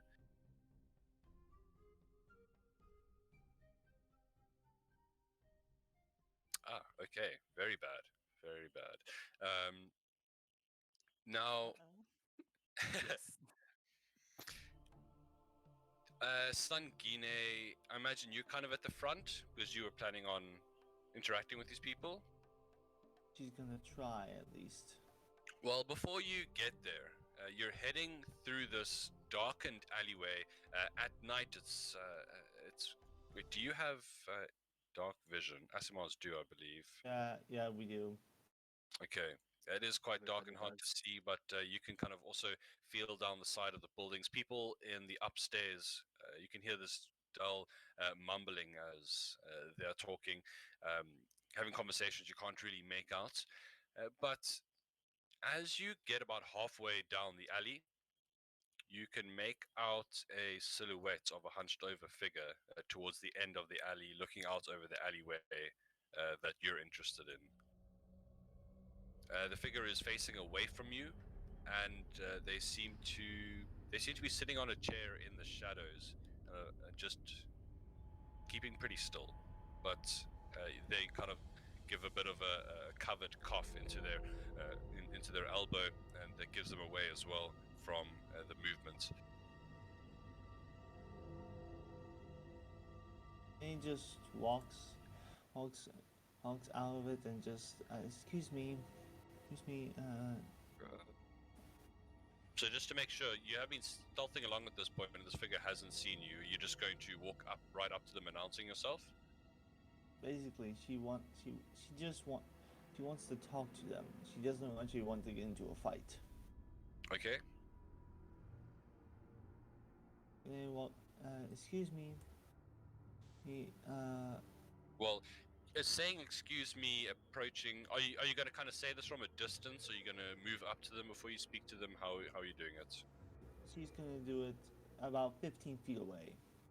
This figure gets a very big visible shock, jump in the chest, stands up, instantly pulling a short sword from his scabbard. You hear the cry of metal. He holds it out towards you. Who's there? Kind of squinting after turning back into the dark alleyway. He was just looking into the bright area in front of him. Show yourself. He takes a rock and just casts light on it. See his blinking, the stubby complexion, a pretty ragged beard, man in his late 30s, probably wearing fairly disheveled clothes, looks towards you. You can see he's probably seen better days. A fair amount of scars and cuts all over his hands and one side of his neck. Well, what are you doing here? Seeing everyone behind you. Were you guys just all kind of walking behind? I think we were. Side? Yeah, I think we were sneaking, but if she casts slide, I'm gonna try to look natural at that point, if that's even possible. Because I feel like if you're sneaking, you're trying to move your legs in a way that doesn't make noise, and that doesn't look natural. Yeah. Well, as soon as he stands up to turn back towards you, he will kind of ask what you're doing there, then see figures behind you, the rest of your party, and just give a bit of a whistle into the night, and stand there. Remember, I'm on the roof. I'm not behind them. So are you keeping pace with them while this is happening? Slowly keeping about 5 feet behind them, sticking to shadows and just being small and quiet, blue and in the dark. So I will, Ninja Turtle on this one. if I could use the sending stone at this point to send a message to Copperworth, saying, it will probably be 5 words, or some we were revealed, look for a way to get in, by our cover, good luck, and he can respond.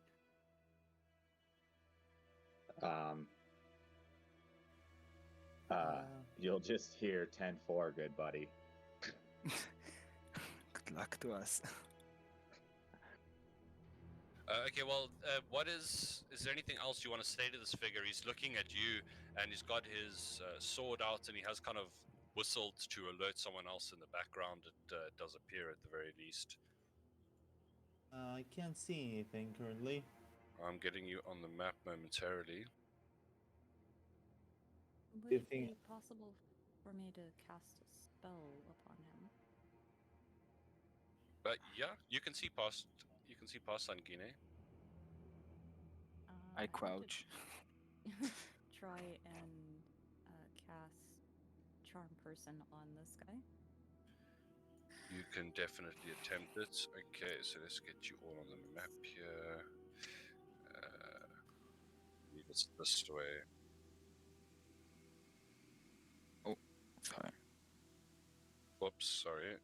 I just want to get you the right dimension. There's some bad fuzziness there. I Just don't want to see where it's coming from. mute. Even muting Sangine doesn't stop it, so I don't know where it's from. Maybe it's maybe someone got the roll 20 not muted. Could it be? No, I've turned off Roll20 audio. No one has the capacity to have it Yeah, I on. didn't even think we could get to that one. Yeah, no. Yeah. Oh, okay. Hold on. I'll do Let some me research. check something. Here's Coppersworth on the roof. So if anyone doesn't Does have that vision, help they at can all? let me know. Where's Guts? Well, we'll have to. I'll check. If it happens again, I'll let you know. It's a good question. Where's Guts? He's But also- behind you. He's behind you. Yeah. Yeah. He's always been there. So, you wanted to cast Charm Person as you see things maybe going badly here, Dhrase. Now, that's going to be a Wisdom save from this figure here.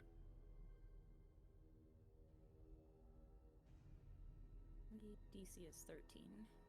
Ouch. Unfortunately, natural 15 on that one with the plus naught.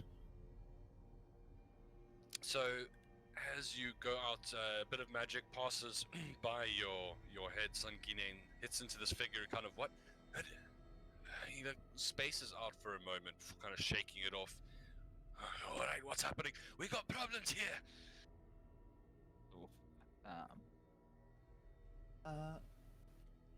Oh no. He has shouted, and you can hear others kind of running down their feet, smacking on the cobbles. You see a commoner in the background, getting the hell out of there, kind of moving hurriedly towards the main road. He is looking like he's taking a step backwards, and he's pulling out a hand crossbow. Well, At least, good thing I got mage armor on me. I think at this point we're going to go into initiative. yeah.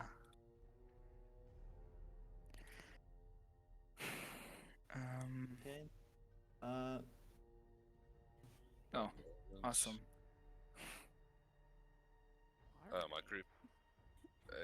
My group initiative is not working. That sucks. Okay, I'll check it out. I'll check out why. Oh, Guys. 19. Nice. I didn't select my token. Can you? Yeah, you add can me? just select it and roll it again, and you can edit it yourself. Oh wait. Okay. Oh, okay. Select.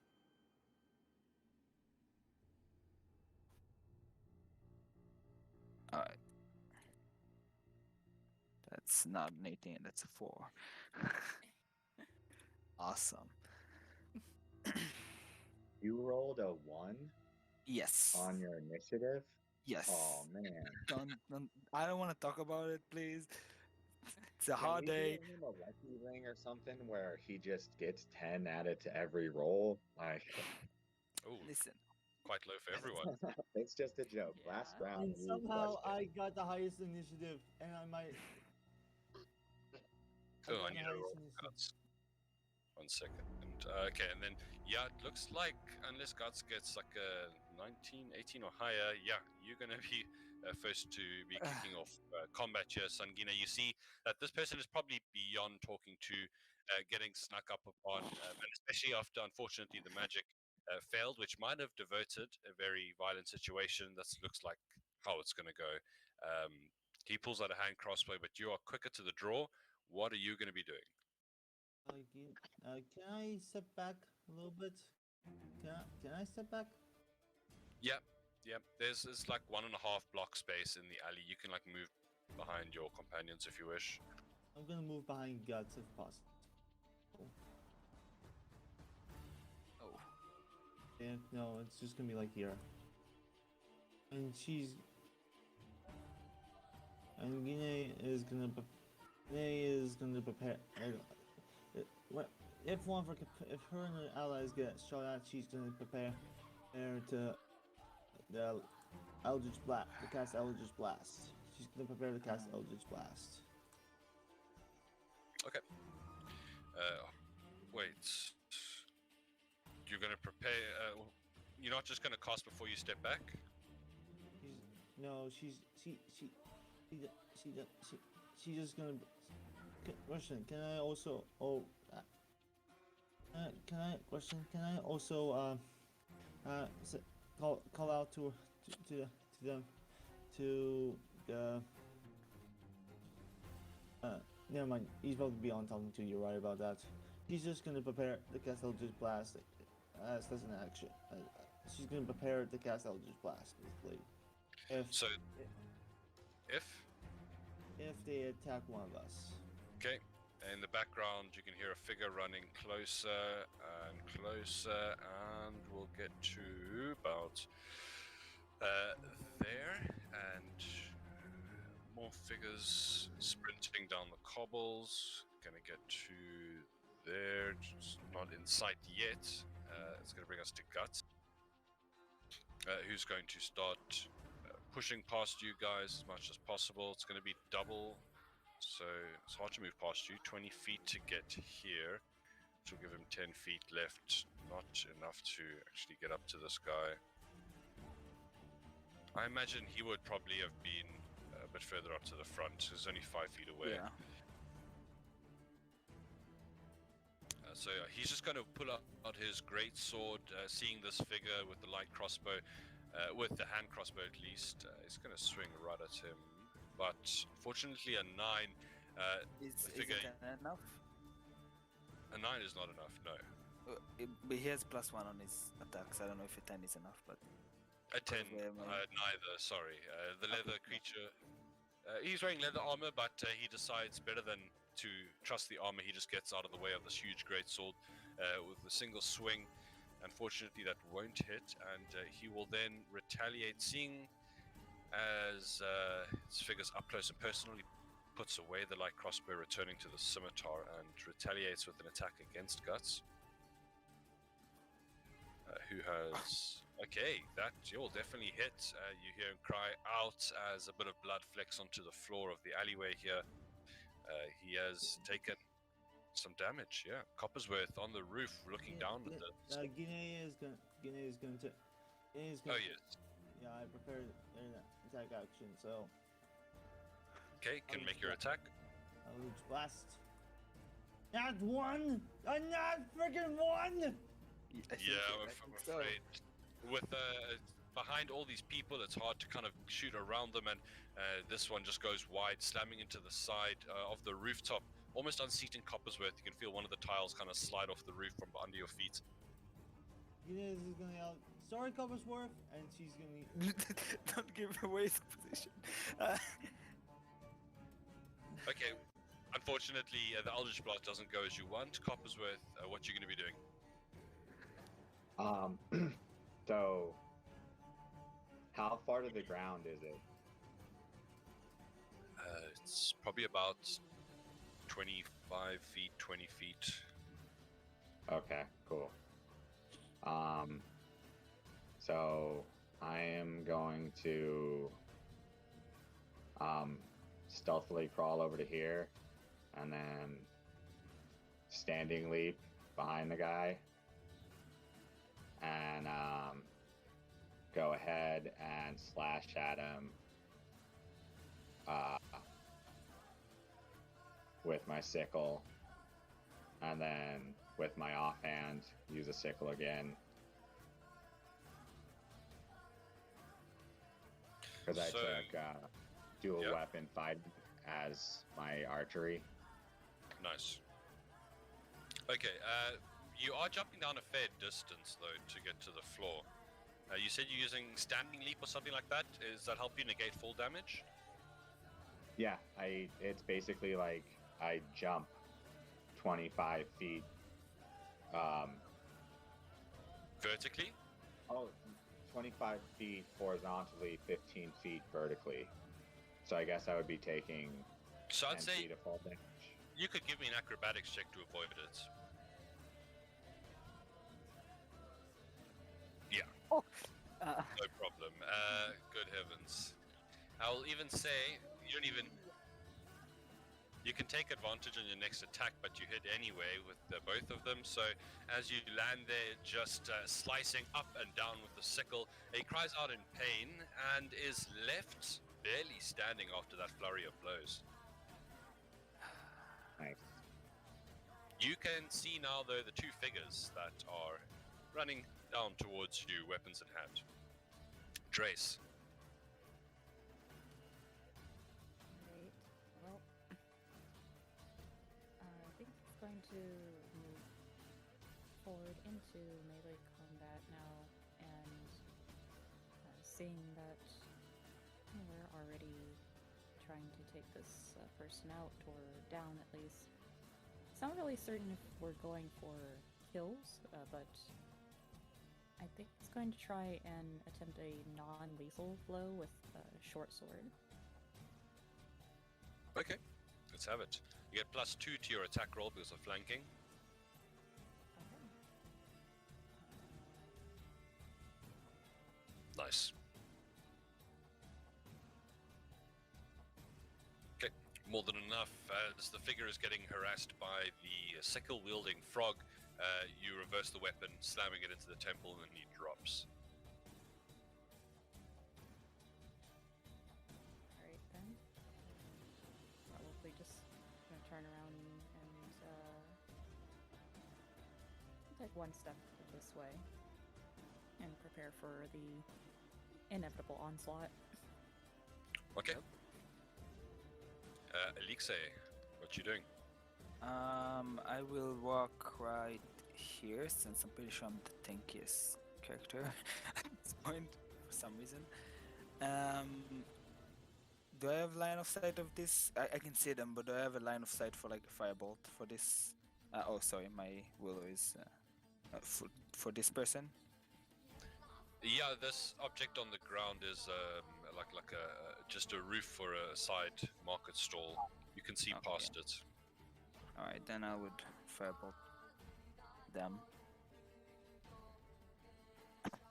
So I don't know if you could get that far exactly. I have 35. 35? feet Oh, okay. Yeah, because of my Yeah, I'm elf. I'm a wood elf. Yeah. So unfortunately, 7 not going to do it. Mhm. Flies off to the side. You hear this kind of, oh, look at that! You can see across the street there's like a couple of commoners that are watching from like an upstairs window. And it's an interesting sight. I'll point to them and wink. In the back of the alley, Sankina, you see your team run out to engage these foes. What are you going to be doing? She sees Gus let's get hurt. She's gonna go over here next to him. And just does she see this? From there, you would see 2 figures running at you, weapons in hand. I hate this sometimes. Jade reluctantly is gonna cast Eldritch Blast. Okay. This religious, radiant energy gathers around your fist, shooting out. 17 will. Which one are you targeting? The one in the front or the back? The front. That will hit. Yes. Okay. Roll the damage on that. 9 damage. Nice. Very nice. Very nice. That hits into him, kind of almost tripping him up completely. You can see he is was not expecting an attack that strong, especially not a magical attack from someone that looked relatively unarmed. Are you ending your turn there? He is gonna use her bonus action to cast Healing Light. Use Healing Light on Guts. Okay. Just think that ability in chat for me. I'm not 100% on that one. And then, okay, Celestial ability. Okay, you can roll the dice then.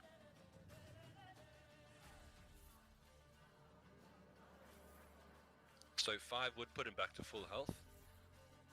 As we get to the one you just shot, as he kind of sees how many of you there are. Let's just see here. He sees his friend. Let's see here. He sees his friend down there.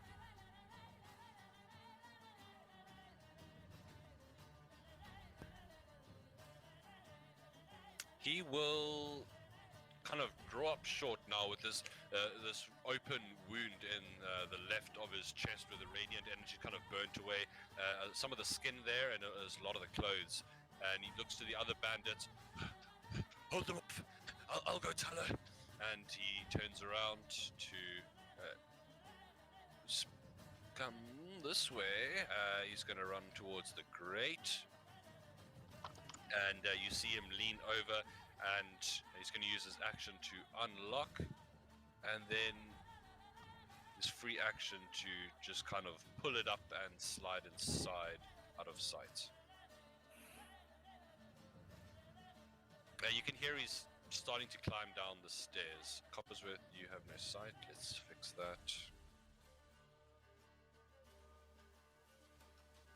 You go. Okay, cool. Thank you. DM, I love the Witcher battle music. It's awesome. Yeah, it's one of my favorite tracks. I must get some more though, to be honest. But that brings us to this guy standing here, who was told to hold the fort. He's looking a bit nervous, seeing as his other friend went down. There's a lot of people now turning to him. There's a lot of people here. So I think he's just going to shoot at the closest person, which looks like it's going to be Elixir. He's going to use his light crossbow. And that just shoots up into the roof nearby. Crap!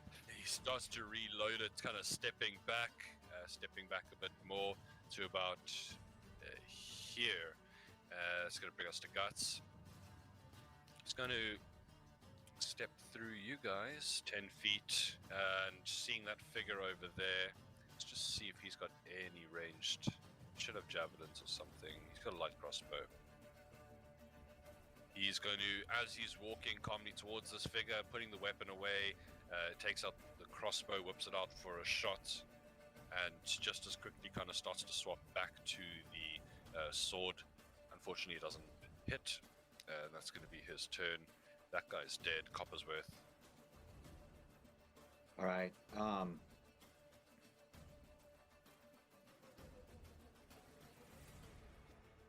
Alright, so I have no idea where that dwarf guy went.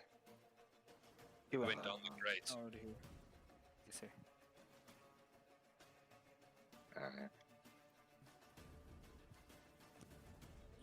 Alright. I am going to whip out an arrow and like rub it against my forearm and launch an arrow into his belly. I'm afraid 9 will not hit the studded the leather armor stops it. Alright. Anything else, or is that going to be you?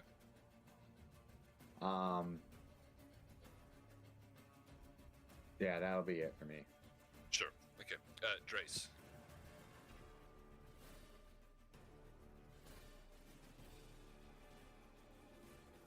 Seeing that the person has kind of ducked down into the grate, I'm just gonna use my action to dash and follow them as best as I can, using up to 70 feet of movement.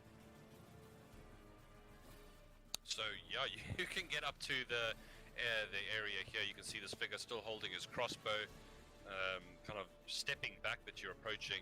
You can see the guy is not that far down. He's probably about halfway down the ladder. Oh, just like so there's a ladder, and I assume that's leaning like against a wall, like a side of the wall going. Yes. Instead of using the ladder, He's going to use the rest of his movement to just like walk along the wall. Oh snap! Okay, you hear the guy below you. Shit! Kind of like start moving faster. The damn pier is among us. Is that all you're doing for now? Yeah, that's all I think I can do at the moment. Okay, you disappear down into the sewers. You see a large tunnel that goes in pretty much only one direction, but it looks pretty well maintained. It's not like filthy with lots of muck. You're not even sure. While there is functioning sewers, there's like a walkway beside it. But that brings us to Elixir. What you doing? You kind of stole my action because I was planning to go there, but I guess I'll go right here and intercept between you and this dwarf since I'm tanky boy. So, And is this one that's dead all I or can do. just unconscious? Sorry. Technically, Is this Dhrase- one dead or unconscious? Just unconscious. Dhrase is in the grate. You can't see him. Elixir, are you moving forward? Are you dashing or are you doing something else? Yes, I'm dashing and I'm trying to stand anywhere like to intercept between this guy and Dhrase. Okay, perfect. That'll bring us all the way around to Sangine again. Hey, he is gonna go over. Dang it. He is gonna go next to Guts. Guts is just tell other man, and I recommend you leave, please. I don't want to hurt you. Okay, so you would you like to spend your action trying to make a persuasion check or intimidation or something like that? Is that what you're getting at? Persuasion, yeah. Okay, you can attempt a persuasion roll. 15. Okay. You can see. I mean, he does look fairly intimidated by the situation. He's got no more backup, and everyone is up in his face. We'll see what happens when he gets round to his turn. He does look like he is lowering the weapon slightly, somewhat. So back in the sewer, you see the Dhrase. You see the figure sprint off as far as possible. Oh, hold on, some scratchiness. Okay, you see them move as far as they can. They get about 10, 15 feet down the ladder and then use the rest of the 45 to get along the passageway that leads off into the distance and moves onto dry land, from what it looks like. Onto the bandits. I think at this point he is going to use his action to disengage from you, Elixir, and kind of put his hands up for a moment and sprints off down towards between these two houses here. Yeah, I'll let him. I don't think I can do anything anyways, but... Okay, well then we get to, so everyone else, I think, I don't know what Guts will do. I'm not going to make him chase after him. He's going to at least go after, got 30 feet to get there, and then he can start climbing down the ladder after Dhrase. Coppersworth.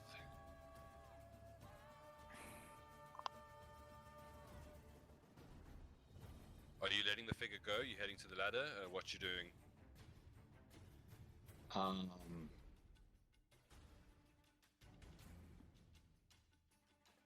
So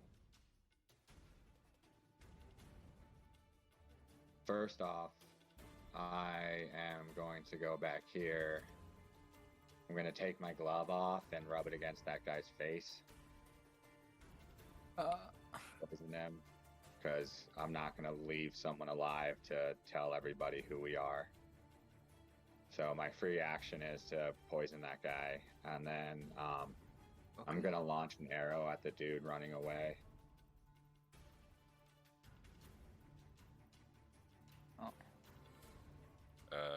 Okay, well, I mean, that will definitely hit, slamming into the guy's back. You hear him scream in pain. Not enough to bring him down, but you kind of throw him for a bit. He stumbles and then keeps on his way. He's looking pretty wounded. So you use... 2d4 for poisoning. But you already used your free action to poison that guy, so you can't rub your arrow. Oh, right. My bad. My bad. No, no worries. Let's just see here. Are you staying there where you are? I took all my movement to get here, so and then Oh, my fair free enough. action and then action, so I can't really get back. All right. So as for Dhrase's turn, you are here. I'm just going to put the party token here so you guys can see what's happening for now. Where's Dhrase? You're basically here, and this figure. Let me get him on the map for you. He was wounded. So he would have got 45 feet away. He's just gone around one of the corners in this rough-hewn passage that you come out into. Yeah, what you doing?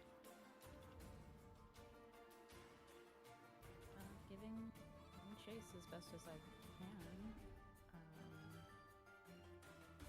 I have 35 feet of regular movement. So he said 45. He got down the ladder. How far is it to the ground here? If I just like jumped off and tried to save some space. It's not very far. I mean, you've already gone down a little bit. You've probably got about 15 feet left. Sure. At this point, he's just gonna drop down to the ground and then try and. Okay, give me an acrobatics check. Sure. Yeah. Ouch. Yeah. You will be taking 2 points of bludgeoning, and you can feel kind of your ankle turn in a weird direction. It hurts a lot. I'll just have to deal with that later. Yeah, not enough to slow your walking speed, so I mean, you could kind of limp it off. But I guess 35 will get me to like there. I think I can just barely see this person. Yeah. I might have half cover or something, but I'm going to cast a spell towards them. A command spell for them to halt. Okay, it's a wisdom save, right? It's not the best with the wisdom, but goddamn. But they always Oh, succeed. man. Saw you running, he saw you walking down that wall, you telling him to halt, he's just like, no way. Kind of just starts running faster. Not having any of it, huh? Alright. They Yeah. don't like you. I'll yell out to him, you'll just die tired. You give like a little whimper and he keeps going. Elixir, I believe that brings us to you at the top. Now, I mean, this figure's been shot, but he's running away. He doesn't look interested in retaliating. You could Yeah. very easily just kind of head down if you wished. I think I will. As much as I respect Copperworth, I don't think Elixir will care about like witnesses or anything. He doesn't. Just Okay. doesn't. And how much movement would it use to get down the sewers? Like system, 20 whatever? feet would get you to the bottom of the ladder. All right, and then I would have 50 feet of movement then. 'Cause- Are you going to be dashing? yes. Yeah. Okay, let's get you down there. Elixir. So, 20 feet gets you there. Oh, nice idea. And so. So I'll go right about. Yeah, there. Okay. Yeah, I mean, you're pretty close to the guy. You can see him just there. Yeah. You, in fact, see the passageway in front goes in two directions. One, I mean, you can't really see to the south, but to the north, it looks like it opens out into a slightly larger cavern. Yeah, okay. I don't know if I can do anything about it this round, but I'll keep a mental note of it. Okay, then that brings us around to Sun Gine. Jay is going to call the gunners of, come on, Copper, let the man be. We have more pressing matters to attend to, and she's gonna dash as to follow them. Let's see. Okay, so you're going to pretty much get to roughly where Elixir was, and that's gonna. Are you doing anything for your bonus action? Not right now, no. Okay. She's just gonna call to Guts, and Coppersworth to follow her. Yeah. So we get to the ruffian's turn. Sorry, just sneeze for some reason. Back to this map over here. He is going to be using his. Let's see. In fact, well, it's going to be Sun Gine is going to get here as well, and was dashing, so that's about another 40 feet if they want. Maybe behind Dhrase there. This figure sees he's being chased. He shouts out down the corridors, "Enemies, to arms!" and turns to stand against you, and will, in fact, close the distance suddenly, lunging at you with 2 short sword attacks. Oh, 2 of them. I don't like that. Don't do it. What's your AC currently? 15. Okay, so yeah, gonna miss, and then a natural 20 on the second one. So you get overconfidence on the first one, and he does manage to swing around and cut against the side, almost near the collarbone. You pull back, but you feel blood seeping down into your armor. That's Minus 13 13? points. Minus 13. Fine. Just 13? Bring yours. He's going to. That's going to be the end of his turn, as the other bandit on the surface is going to use his action to dash at GTFO. That's pretty much going to get him quite far down that alley there, 60 feet at least. Guts isn't interested in a fleeing enemy. He's going to join you guys, dashing after it. Coppersworth, are you the only one up here still? Since that guy's just definitely got like far enough away that it's pointless, I'll make my way down to the sewer. Okay. So yeah, dashing after your friends, you'd catch up to the back of the pack here. I only have 25 feet of movement, so dashing for me is only 50, just so you know. So okay. You should be probably able to really far behind. just get to like the bottom of the stairs, 1 step forward. Okay, Alexei, what are you doing? Wounded, yeah? Would casting a spell provoke an attack of opportunity or anything, or? No, but if it's a ranged spell attack, it will be a disadvantage. No, it's just I just wanna leave, please. Thank you. Change your mind. I just wanna survive, please. I don't wanna Okay. die. That's what I say that verbally to the guard. So, cure wounds. Now, what exactly happens? Do like little nanobots come and inject you? Anything particular? Any way you want to describe your spell? I think it's like blue lights like floating around, like maybe nanobots. Yeah, it could like, but like if you don't look closely, it just looks like a wave of blue light like shimmering around me, Nice. slowly like fixing my wounds. Okay. You look pretty healthy again. You can see the figure in front of you. Just like, what the hell? How? He's pretty unnerved from that. Are you staying in melee range with him? Yes, I am. Okay. I'm ready for another attack. That'll bring us back to. I mean, it's his turn again. He's going to. Isn't it my turn since I got 19? Yeah, this does seem a bit weird because things are going strangely because we're using different tokens now. Apologies.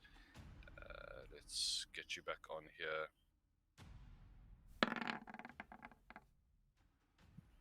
Doesn't like swapping maps. Well, Sangine, what would you like to do in the meantime?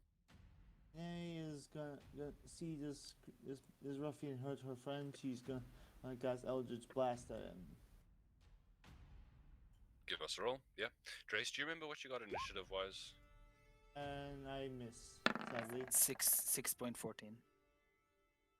I'll look it up for everyone while this is going on. It's for Dhrase is 6.14 for Gine Copperworth was 51 will be- 19, Copperworth is 7. That's everyone now. So unfortunately, Gine, you see your friend take damage there, and you can feel adrenaline pumping. Your hands are shaking. This causes your spell to go off target. Are you staying where you are? Or are you changing your position?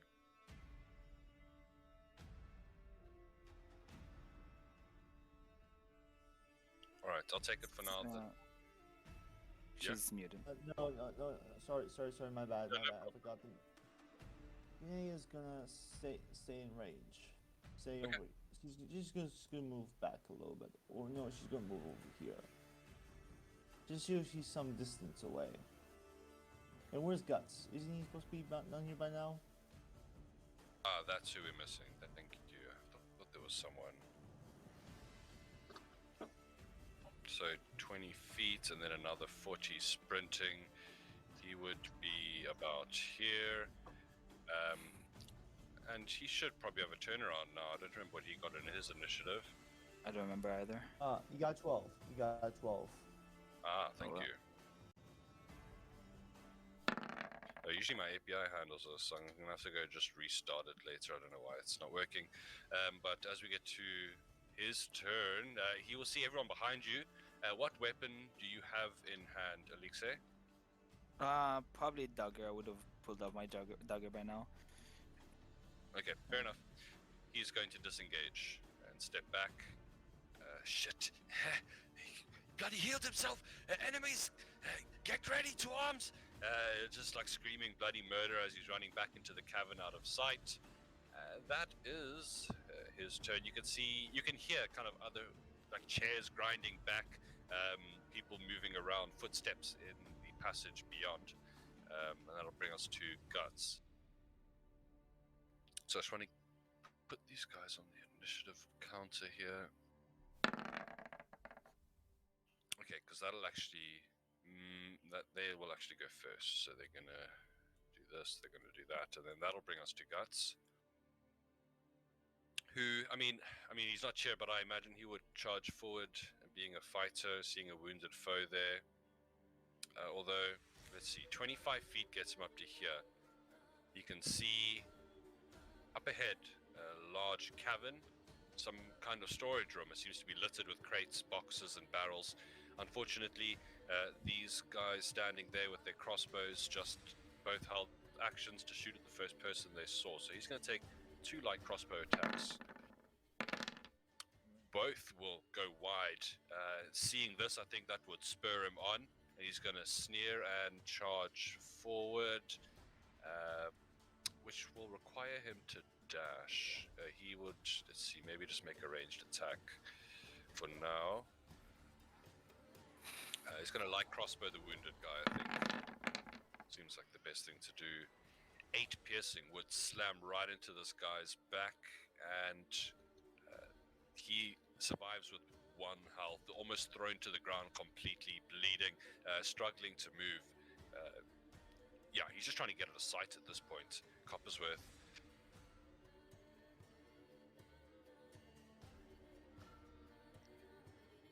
So yeah, dashing for you is 50. It looks like you're going to have to dash to kind of see what's going on there. And then Dhrase, you're going to be up next. Are you with us, Coppersworth? Yeah, I am. I'm just thinking. Sure. I'm not sure if I want to dash yet. Yeah, no worries. I actually think I'm just going to go to right here.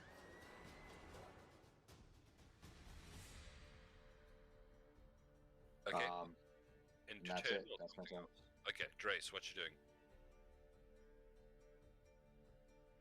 Going to move forward and see if I can get eyes on anybody over here. And oh look, it's our friend that is calling for help. Definitely a friend. We're treating him like our best friend. You can see like a bolt sticking out from his one hip. It looks like his one leg isn't working very well. Yes, but I also see in the distance. I'm sorry. So does he only have 1 hip? He's hip dragging. he has The one leg is dragging. He can't rotate it, or it grinds. I just thought it was funny the way you phrased it, so I was giggling because you're like the one hip he has. I was like, oh, he's one-legged. Because I Okay. haven't really seen this guy at all. He I've looks only like dealt with sports. a better fighter than these other guys. Like he was probably leading them. But Dhrase, what is your approach to the situation here? He was supposed to be the better fighter. Okay, sorry. I see that he's probably on the ground, not really going to be getting away too much. I'm going to focus on the other guys. I see two guys in the back with a bit of magic. We try and pull the dead upon this one over here. Okay. I don't know why it's not. Actually, You got to roll it from your attacks, your weapon section, and not the spells. But it's a wisdom, yeah. Yeah. Hey, the first time the spell actually goes through today. Woo! That's fine. It was this close to not hitting. Or Yeah. rather, this hasn't hit. Yes, correct. Oh, okay. As he's trying to reload, just the sound, and you can see him flinch, and immediately, like a bit of blood trickles out of his nose, and the skin tone turns like pale. He is looking pretty bad.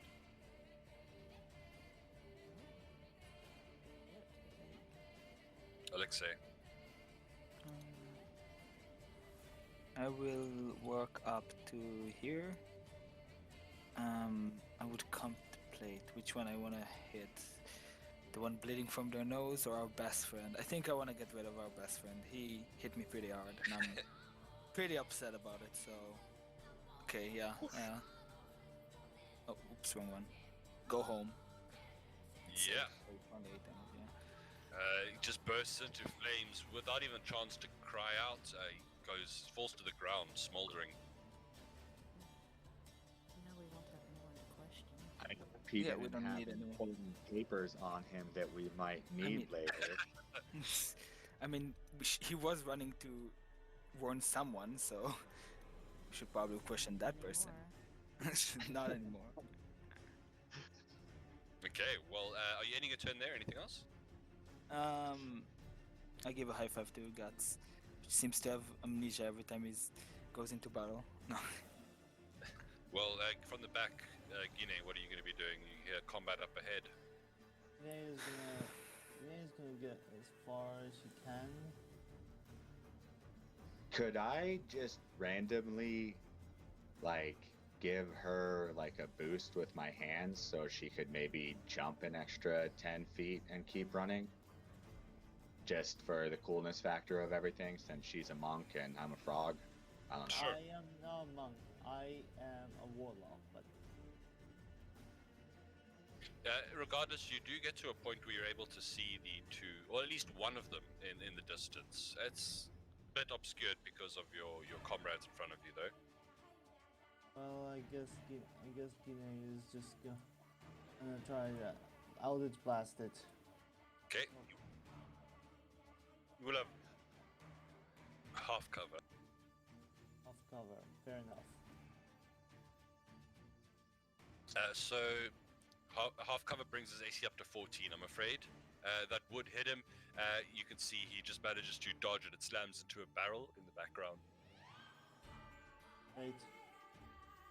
Yeah, sorry, your aim has been off tonight, unfortunately. Yeah, I only hit once, and it was on this guy. Hey, Yeah. and look, he's dead. It worked out.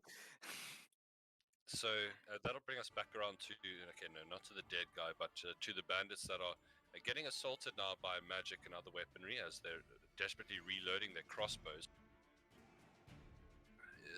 Now, they're going to split up a bit. This one running to find a bit of cover over here, behind a desk. In fact, he's going to take a shot while he has you in sight, Alexei. Do it. Light crossbow at you. Why do they all crit me? Stop. Listen, Like Alex that is a one, masochist, okay? He one likes it. area on your neck that is all like pink and you just got healed. It just like gets like right in the same spot.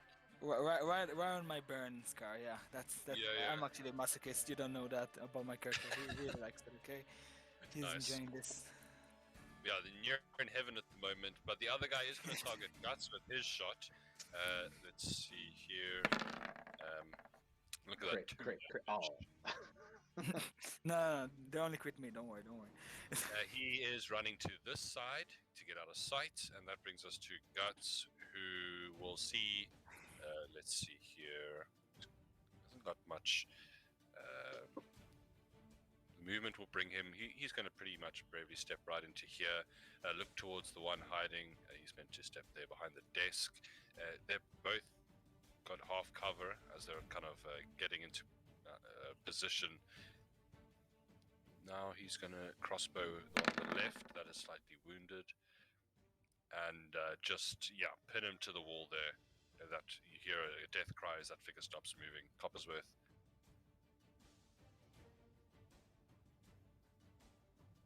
All Okay. right. So, think my token's right here. Oh yeah, good. I'm actually gonna dash to here now. Okay. And just I'm gonna go ahead and poison up my arrow tip as a free action, and then just wait till next round because I can't do anything else.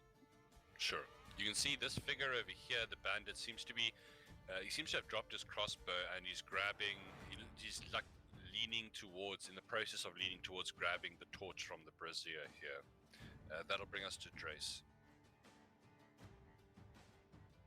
To move over towards here, and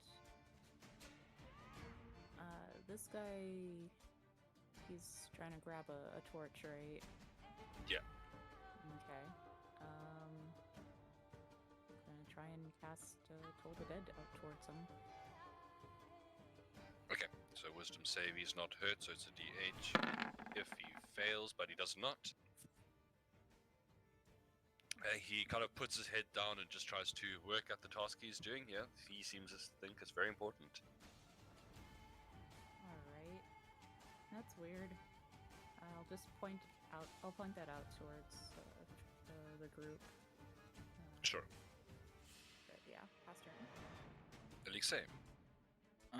I will walk first. I'm really curious what's under us, but that's not for now for us to explore right now. Walk up here. How hurt does this guy look? He still hasn't been hit. Oh well, not worth hitting it then right now because I'm scared. If I want to keep getting hurt, I need to be healed. That's the thought process. And I use cure wounds Sure. on myself. That brings us around to Sangine. Renee is gonna try to get next to Alexei, and she's gonna use healing hands on him. Oh. Nice. You can go and roll for that. Is that an D4. action? Nice. It's healing for you. Thank you. That brings us to the bandits. And seeing as... Oh wait, is that this? Yeah, they were all on that initiative. He's got the torch. He will turn and throw the torch into the barrels here behind him. They look to have been prepared, and you can immediately see fire bursting up into flame as he will... So that was like, I'll say that's kind of just a free action to toss it. He's going to try and dash. Let's see here. Hello, Guts. Guts is finally here to get some ass. Well, that torch is being thrown. Oh shit. Okay, so he's not getting past you guys. Let's see here. He will probably start to take out his weapon again and run. Sprint to get cover behind these crates. That does bring us to Guts. Are you with us, Guts? You're muted. Can you hear me now? Yes. Yes. Sorry about that.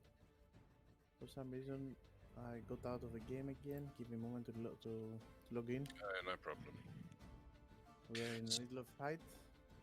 Yes. You Yes. guys followed the lead from Pock-marked Poe, and you found some guys guarding a grate into the sewers, a smuggler's passage, as it were. You took out some of the guards. Some of them fled into the caves, and you're fighting them now in a storage area. I'm gonna run up to his face with a dash action, and that's my turn. Oh. Okay. Coppersworth. This is the last guy you can see. This fire starting. All right. So I don't have my character sheet up, so I can't shoot my arrow. I'm gonna shoot the dwarf. Yeah, that definitely hits. And 10. And then he'll need to make a DC 12 Constitution check for the poison. It's a fail. And he's poisoned for 6 more damage. And then I want to go my 25 feet this way. Yeah, that would be enough. You can see kind of his eyes roll up as the poison takes him. Unfortunately, Gus, before you're able to get there, the figure just keels down. And that is actually the last person you see around here, which does take you out of combat. But there is still now the burning. The room is starting to catch. You can see whatever was in this cask is flammable. Does this look like a fire like burning or a fire like going to explode? How Like it's how been. volatile? It doesn't look like it's going to explode. It looks like it's catching pretty quickly. I'm gonna grab my bedroll, kick it out like a big blanket, and jump onto it to extinguish as much of the oxygen and flame as I can. I remember I'm gonna yell at anybody if they have water skins. Oh, even better, create and destroy water. Let's do this Oh, yeah. together. Okay, well, I Nice. will, while they're doing that, I'll go up.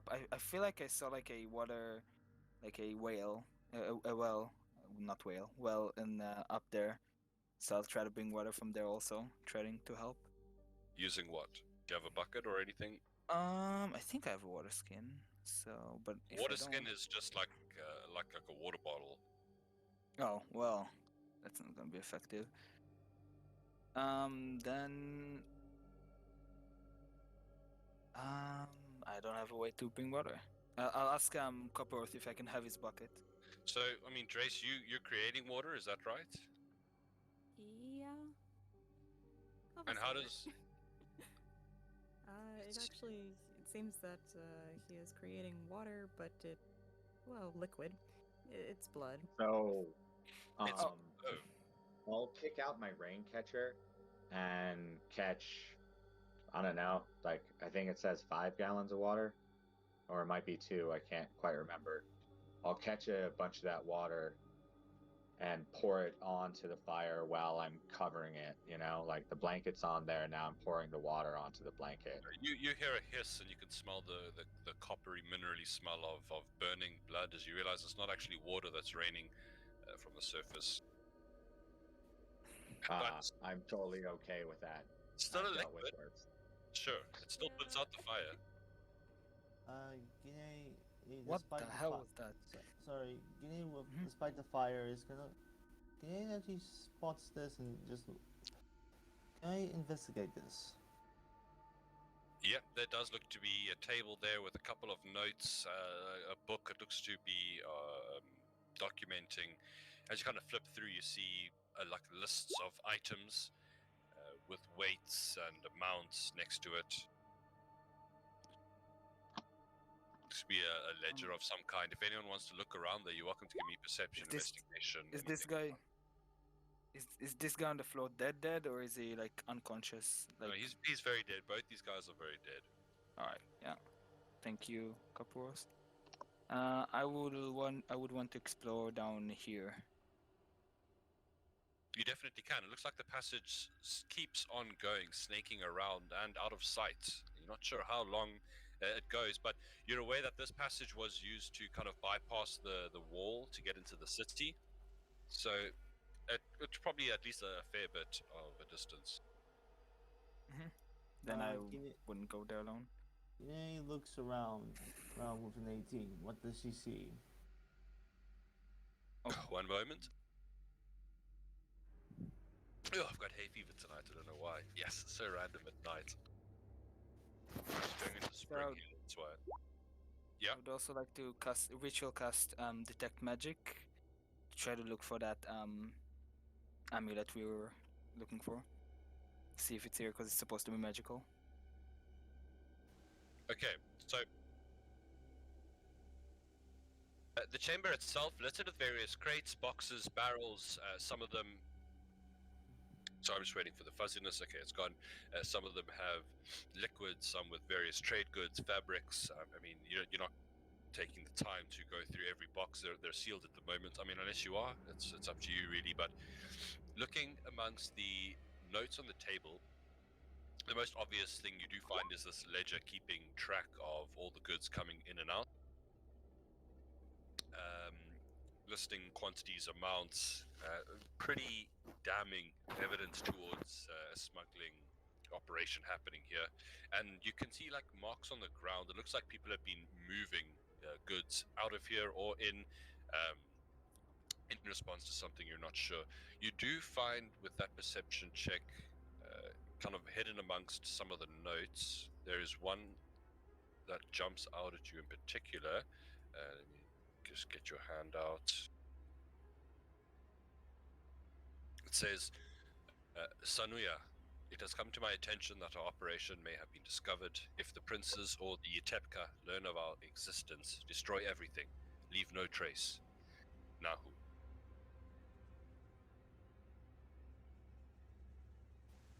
He tells this to the others.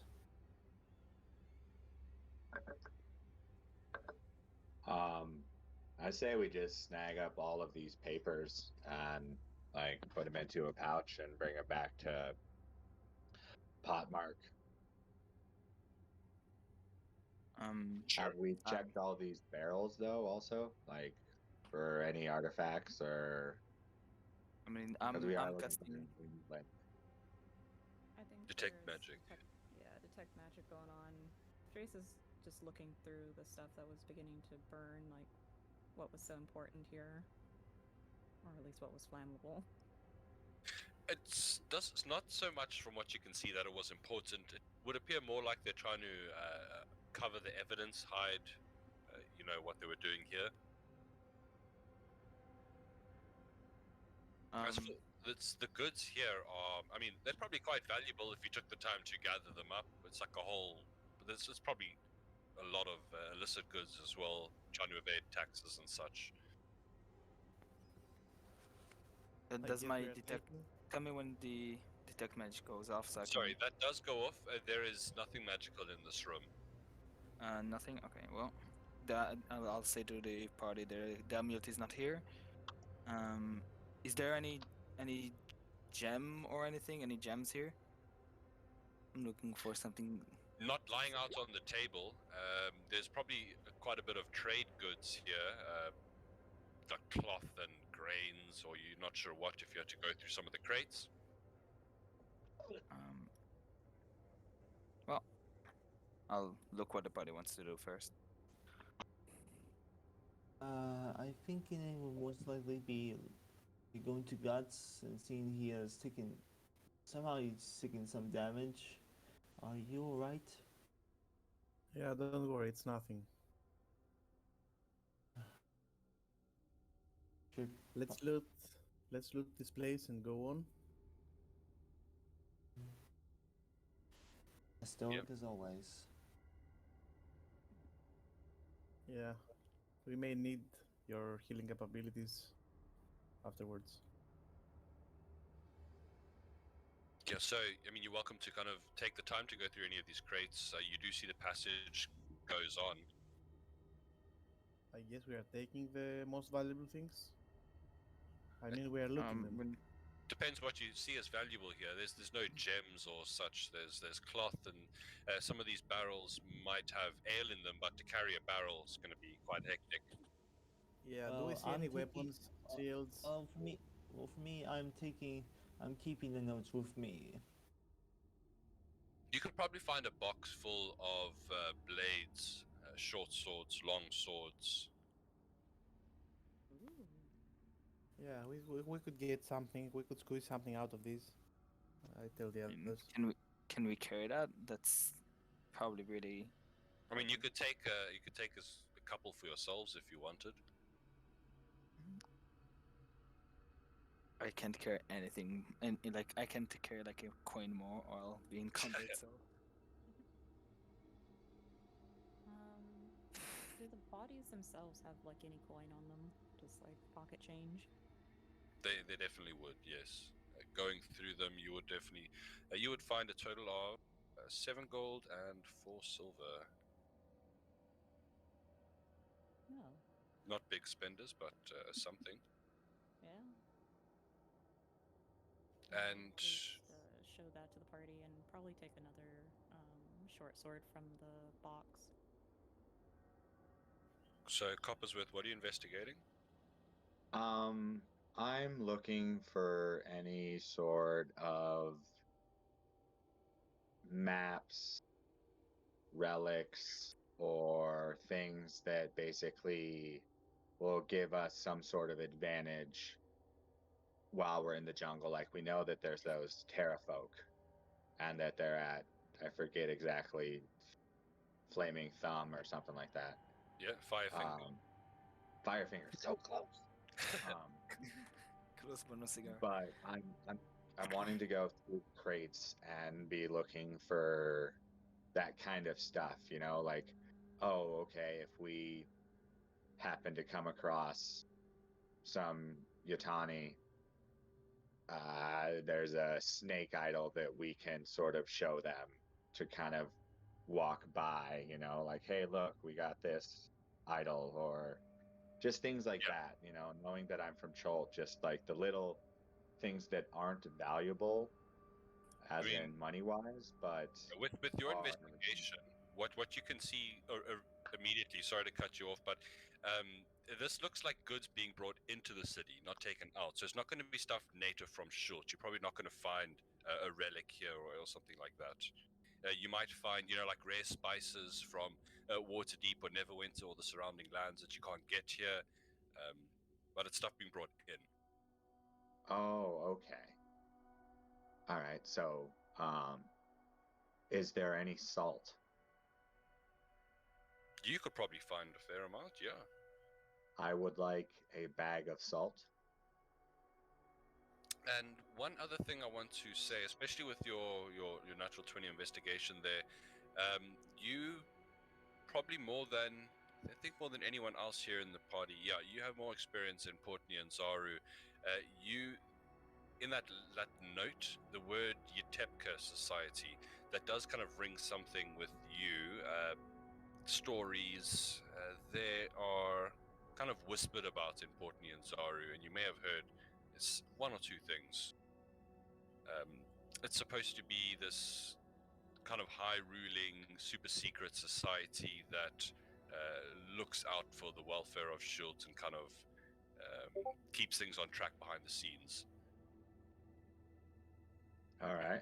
They're very famous for handing out when someone's about to do something wrong, or when someone's like using bad business practices, cheating.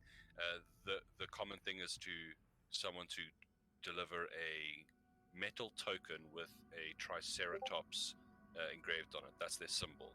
And if you get this, you know, like, oh, you fucked up. You better hurry up and go on the straight and narrow. And it's not spoken of commonly, but it's well known amongst the society in Chult. Gotcha. All right. Well, that's good to know. Mm-hmm. And I got a 5-pound bag of salt, which is weird for an amphibious creature to be holding, but that's life. Be very careful Trust with me. it so you don't melt. Oh, don't worry. It'll come in handy. All right. I trust you. Okay, so smuggling network and probably lead somewhere. As are you guys gonna head down the tunnel? Yeah, I think so. That's what I was about to say. I think we should probably explore the ways we haven't. So you can head in that direction now. It's going to take some time if you ever wanted to come back. I mean, those crates and boxes are there. Maybe other people are going to come for them. You're not sure. But Elixir, as you head down the passages, let's see here. I think actually, as we end that encounter, there's quite a lot coming up here, and I think I'd prefer to call it here for tonight.